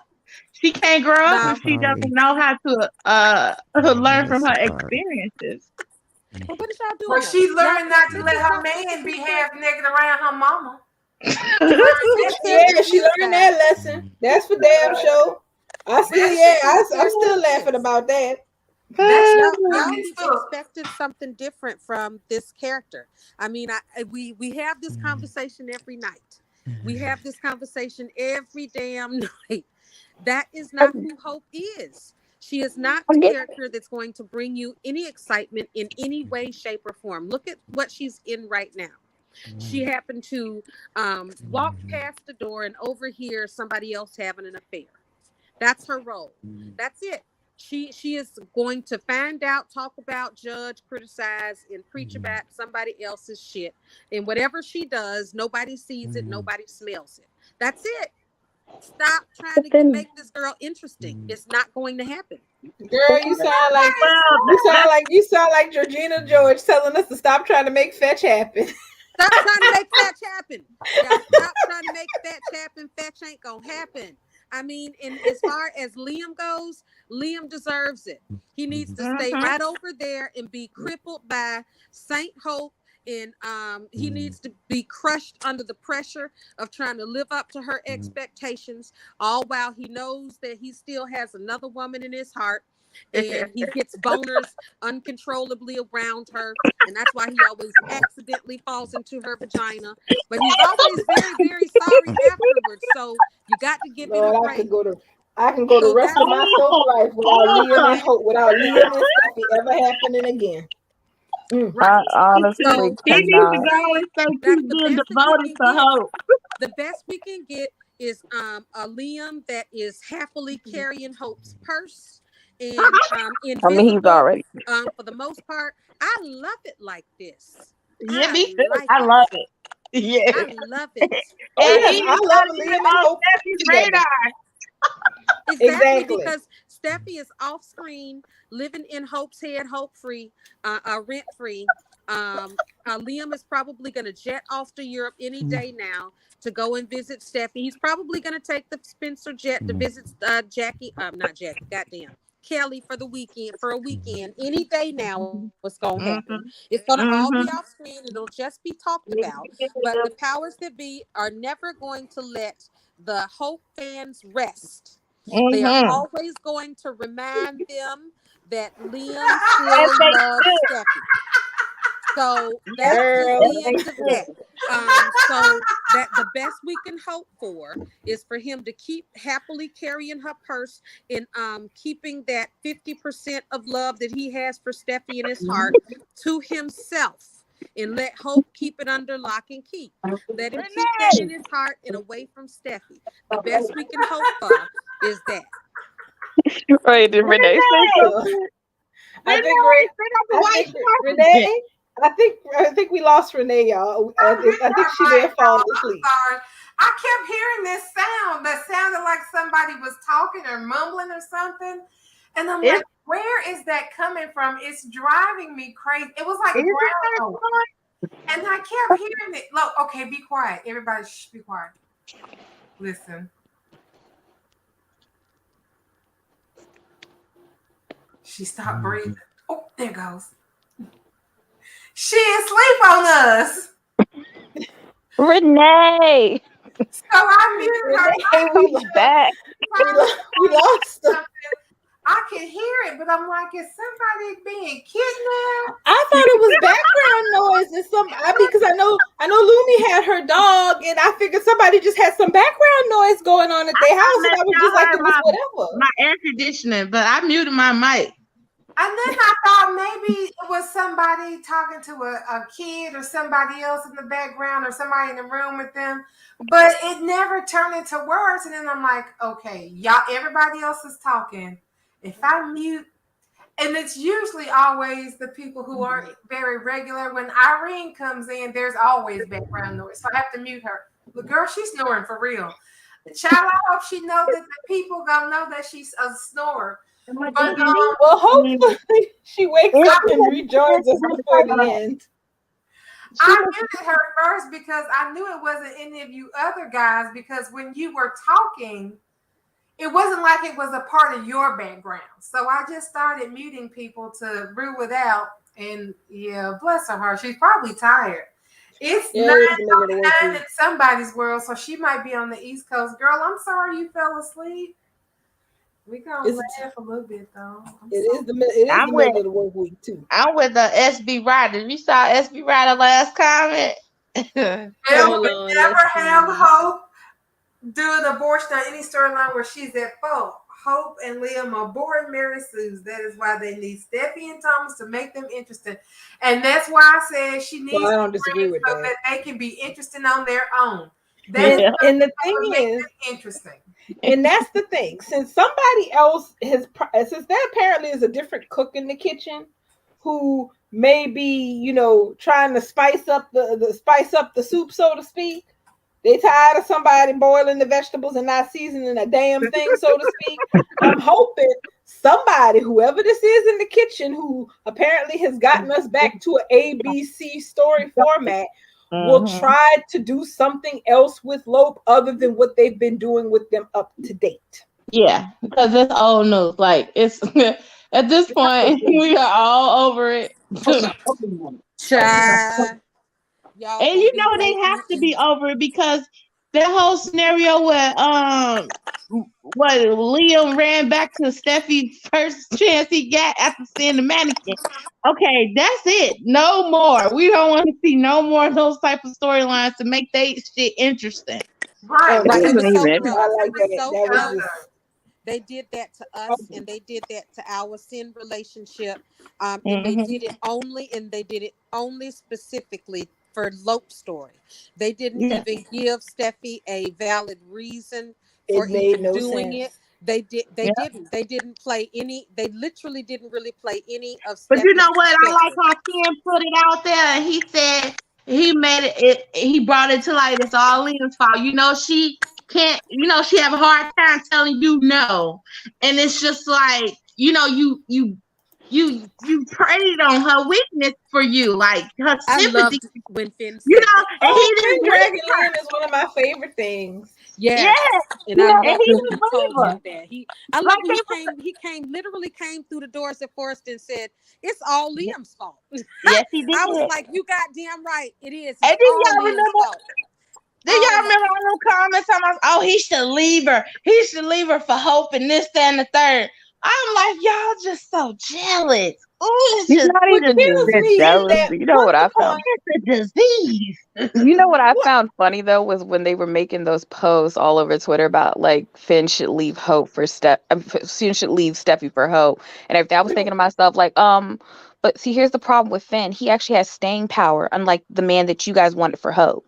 So Yeah, he's actually a one-woman man. He's pretty much the only man on canvas who is not always looking at somebody other than the woman who's next to him. And that's the thing. The canvas used to be full of characters who used to like to drag Liam. Okay, but then they Loganized Wyatt and Bill and even Quinn to this point. So all the people who used to drag Liam through the shit, they think he's the bee's knees now. Exactly. So what mean you came up here and you chose violence? What? I'm not gonna lie about something that Liam doesn't have. Like, if something happens, Liam's already out the door. Honestly, let's be real. If Hope sat here and screwed up, Liam's already out that door. That's the only reason why Hope still has him, because she's just not doing anything. She literally talks a good game, but doesn't cross that line other than that. That's exactly why she's boring. She compliant and she complacent. Exactly. She is there. Let's be real. It's not like it's a passion thing. She's just basically, what's the word? She's a safety blanket. Let's just be real. What you said the other day, mid. She kind of mid. She's been mid since the minute she walked onto the scene. Like when Kay, okay, let's be wrong. When Kay, Excuse me 1 second. But do you guys be honest? Do you guys honestly think that Hope loves Liam? Yeah. Just like Donna loves Eric. I don't She think does. so. Loves I don't She think she loves Liam. does, I but think she she has. loves. Let me tell you, that woman don't love that boy. She only Well, they likes all the love fact that him. to keep him away from Steffi. She just like, hey, Michelle. They think that I love. He think that I love him, but I love them all. She love him. She I don't think love she him. just. I don't think she has a very good. She hasn't had very good examples of love in her life. And I don't think that the love she has with Liam is healthy, but No, if that's her version of love, she got it. It is she don't healthy. love that boy. It is. It's very healthy for her. The version of love that she getting from Liam. It's very healthy for her. It's exactly what she wanted. She has. She don't have love for that man because she don't have no love for herself. You can't love nobody when you don't love yourself. She has her fairy tale. She has the man that she first gave her virginity to, even though it was somebody else's husband. But she has the man that she first gave her virginity to. They living together. They got a baby together. They have a stolen kid together. And even though she has everything that she wants, what she can't have is the other half of Liam's heart. And that's what she wants the most. And so that's why she is always going to be perfect, because she is always trying to win that other half. And you know what? It's so funny.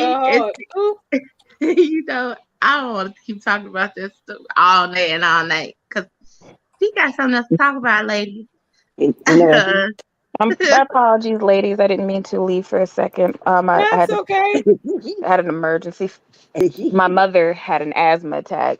No, my hand Oh, was up. goodness. Oh, God. And It wasn't bad. now she's sitting next to me. Excuse me. Let me introduce my mother, ladies. Hello. Hello.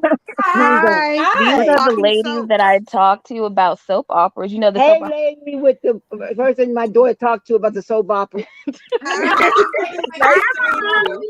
I don't talk about the soap opera. She doesn't like Bold and the I don't Beautiful. like Bold and Beautiful. She hates Hope. But I love Young and the Restless. But Bold and Beautiful, they can turn that thing off. She hates it. She literally turns the channel because she thinks every episode is too Hope centric. Person of I think they impeccable could do taste. better. I think the writer could do better. Oh, much better. I can say they're at least working on it. It's a work in progress. They need to put me on there. Oh yeah, honestly, they need to. Honestly, they could let social media. They could let social media write the show. We'd all do a better job. I think honestly, I would let Sam write it because Sam. No, I would let Sam write it because everything Sam would write would literally be Liam being tortured every episode. I know, wouldn't it? It'll be so good. It'll be just what he deserves. Liam being tortured is a positive for pretty much damn everybody, I think. Yes, but Sam, I feel like would come up with new inventive ways to torture Liam. Oh, I know. With a crowbar every episode. There's always a challenge or an avenue or a lane to torture Liam, and it's all legitimate. So I mean, there's just so much material there. There's just so much material there. It's so deep and so wide. I feel like Celie. I feel like Celie when they found those letters that Mr. hid from him. Ooh, what we gonna do with all these? There's just so many ways that Liam can be dragged and it all be valid. I would hand you that daytime Emmy on a platter. Oh yes, I mean, because you know what? I mean, that could be an entire soap opera. That could be a 30-minute soap opera that could run for a few years. Just endless ways to make Liam pay for all the dirt that he has done. Well, you could do like if you're gonna make Liam pay, you gotta start from the crown. You gotta start with Eric, and then you gotta work your way to Red. No. That's not gonna be fun for me. Nobody brings out my passion more than Liam Cooper Spencer. See, that's not who I would use. That's not who I would have right to torture Eric. It would be Darwin. I'm sorry, but Darling, Yeah. Darling's passion for the Eric and Quinn storyline right now is unparalleled. She would definitely find new ways for Eric to pay every day. You know, if there could be a spin-off series where each and every man in that soap would pay for something, Sam would go with Slim, Darling would go with Eric. I would give Ridge to Bubbles, to be honest. Who Bubble? What? Who Bubble? Because Who your Bubble? revenge would be cold. Who Bubble? Bubbles of the street. She owns the street. Oh, Well, But nothing gets my dander up more than seeing a strong woman being denigrated by a POS man. So bring it. Oh yes, the House of Horrors is ready for Eric. Oh Child, yes. it Oh wouldn't yes. make a minute because I had to drag his ass all the way back for stuff that he did in 1987 when he was just trying to get in Caroline's drawers to rub it in her daddy's face. Who does that? But yeah, Ridge you right. Forrester. You right. You right. Ridge is mine. You right. Just like Kane Ashley, Ridge is mine. Oh you have to goodness. say, 'cause for some way you just the things how you way you describe Ridge is cold. It's like the dish you would serve it cold every time. Even if the passion wouldn't be there every day, it would always be a torturous time for Ridge. And that's just, delicious for me. thank you. You trying to bite me? I would keep my foot on his neck. That's what they need. The writers certainly aren't doing it. They doing all this felonious crap that eventually ends up getting swept under the rug because they have to keep these males as viable potential romantic partners for women who are way better than them. So Well, yeah, they've done a really poor job of that. When a soap opera or a story runner or a showrunner completely screws the pooch on a triangle, how could they destroy Steam the way that they did? I mean, they destroyed it so much that people that love them loathe it now. Yes. Yes. It's like Breathe. Amen. there's not even any nostalgia left. I No. remember when I started really hating Liam with the begging incident with Steffi. That's when it started, but it still took a long time before I would even admit to myself that I was done. I held on even that long. I mean, and I was still defending Liam. And it finally got to the point it was deep in 2019, and I'm just like, And do it I can't even look at him anymore. Yeah, I used to go back and watch old episodes that was heavy into Steam and stuff, and now it really makes me sick because now all I see is just lies. It's just be Right, like, exactly. It's just one big lie after the other. Exactly. I can't even go through those episodes no more. Like I just get sick. Hindsight is 2020. And the fact of the matter is we're all 10 years more mature than we were when this triangle started. True. Even But when the triangle started, I think I was over it because I saw where the shit was headed. the crazy thing about it is, though, I wonder if Belle actually notices like what he's done as, what he greenlighted and have them greenlighted and wrote into a corner so much, though, like because there's really nothing.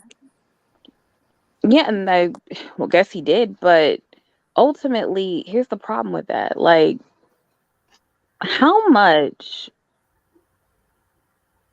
What I wonder what he thinks is it going to take to reignite that? Because there's nothing that he can do, and there's the one thing that he could do, he won't do. And go ahead, Lumi. Because there's only one thing he could do And to undo Loeb and to undo what he's done. And unfortunately, I don't even think he's brave enough to do it. Like the only way he can do. Well, there is one. There's one, but it would take a lot of prep work, a lot of writing, and it would take months into working this out. But you could even use the alcoholism story to work it out, But the only thing that could work is if ultimately Liam instead of Hope being the one that always goes off on Liam all the time and Liam being feeling guilty, that he would actually have to make Hope mess up and hurt Liam to no return, to the put her on even footing with Steffi. And then on top of all that, every hurtful thing Liam ever said to Steffi would have to be in some type of tandem parallel, and it would have to hit way more closer to home with Hope. Well, I think that's why it's too late for that. Because I hear what you're saying. I completely understand what you're saying. Bale went too far, and the only way he can fix it is this. I just don't agree that there's a way that it can be fixed. I think that because I hear what you're saying. If Liam did in fact do that, exactly, flip the script and do all the hurtful things he did to Steffi to Hope, because Hope did something to hurt him, then we would be sitting here. I know me. I would be sitting here on this side, saying, okay, so now Steffi's in Hope's position where she has half of Liam's heart. I don't want that for Steffi. We already know where this goes because we saw where it goes. That Liam abandons and leaves who he's supposed to be standing beside at their worst moment. So I just don't want him. I think that he's proven that that's who Liam is as a character, and there's no way to fix it. So they just need to keep him over there. They can be boring together. You know that would have been cute in like 2020, but True. at the end of 2019. But I'm not gonna go for it now because at this point, like Sam said, we already knew what it was gonna look like, but now that we see what this predicament, this lifestyle that Hope has afforded herself with Liam, we don't want that step because that's like 16 steps back. We done got fed, we done taste the good life. Ain't nobody going back to trash. Exactly. You know, we're not gonna go from eating filet mignon to eating bologna sandwiches again. Why would we want to have Liam at the it don't support our diet. And then every time we turn around, he's at the cabin playing house with Beth and Douglas. Why would we want Steffi with Liam for every time something happens? Steffi is in a corner worrying about Liam's feelings for Hope. Oh, hell to the no. Hope got what she deserves, and Steffi got what she deserves. Steffi got better. And Hope got the loser that she couldn't stand to see happy with anybody else. This is truly the fact. When Can say Hope doesn't love Liam, I understand what you're saying when you say that Hope really just can't stand to see Liam happy with anyone else. Steffi because he's property. Steffi property. Steffi has washed her hands of Liam more than once. She took her ring off and gave it to Hope. She signed those annulment papers in Aspen that he tore up. She has walked away from Liam on many occasions, even in Italy when he was about to marry Hope. She the one came out that bathroom and said, "You can't hurt Hope. You can't do this to Hope. You can't do this to Hope." And she was walking away when he turned her around and kissed her. So I understand what you mean, Hope, but Hope is like Brooke. They cannot stand to let what they think belongs to them be happy with anybody else. So I prefer that they keep those men that they want and let our girls be free. Wow, it just literally sounds like I don't know the way you describe it literally, and I hate to say this word because like it's just so disgusting, but like she almost sounds like you're describing describing emotional vampires. They are. Let them feed us. As long as all they doing is feeding off each other, let them suck away. Well, because at the end of the day, that's the way Ridge is describing it. I mean, how is Ridge feeling right now? I mean, Ridge said that he's tired. He can't do this anymore. I mean, doesn't that sound like the life is being sucked out of him? Well, that's the problem. Is only sex and comfort so much. His whole face structure changed when he sees Brooke. It don't light up. He look at Taylor. He breathes. You know, and he can't get that from his emotional vampire anymore. Yes, how beautiful are Taylor and Ridge though? I mean, how beautiful are they together in a room? I cannot stand Ridge, but I can tolerate him when he is one-on-one with Taylor and one-on-one with Steffi. When he's with Steph, he actually acts like a father. With Brooke, with Taylor, I honestly see a lot of potential there. Like you see for the first time, Ridge actually showing a human side. I'm not trying to be harsh or anything, but like there's a lot of times when it seems like a natural flow between, Thorsten K and Krista and their acting with each other, whereas it seems very forced. I don't know, with KKL and Yes. Thorsten K scenarios. And it's just maybe it's the writing or something, but it doesn't seem like Thorsten K enjoys the pairing overly much. It looks forced to me.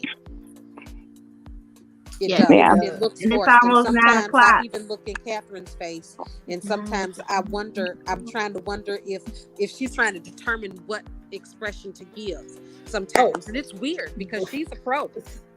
Since we're at the end of the show, pretty much, I do have a question for everybody. Are we going to end up with a Lee hostage situation in the air nab with Sheila? Yes or no? Yeah. I think both Ben and Lee are hostages. No. Yeah, but I don't think it's gonna be long. I think No. it is, but not that long. I don't think Sheila gonna have Lee hostage or Lee in. I think they gonna work together. Yeah, I take that back. I do feel like she's gonna end up talking Sheila into getting Finn to the hospital, because that was her concern today. Was you need to get him to a hospital? You crazy? So we'll see.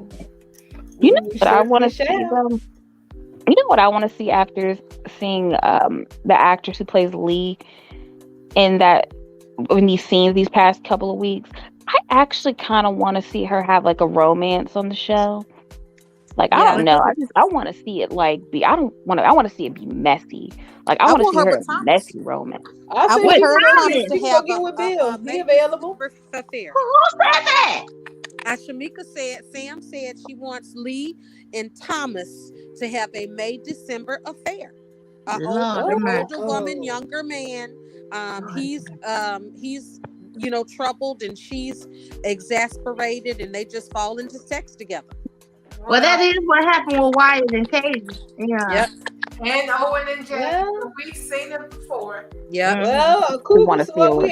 We ain't had a cougar storyline since Waited. So what happened? Yep. I'm here for that cougar. I mean, they look pretty together. And on that note, we're going to end the show because it's 9:01 and I got to go and meet my client to give her dog. So thank you guys for being here tonight. Somebody going to have to wake Renee up, but she'll get kicked off from the broadcast team. This playback. Good night, ladies. Good night. Bye. Night. Tomorrow. Good night, guys. Good night.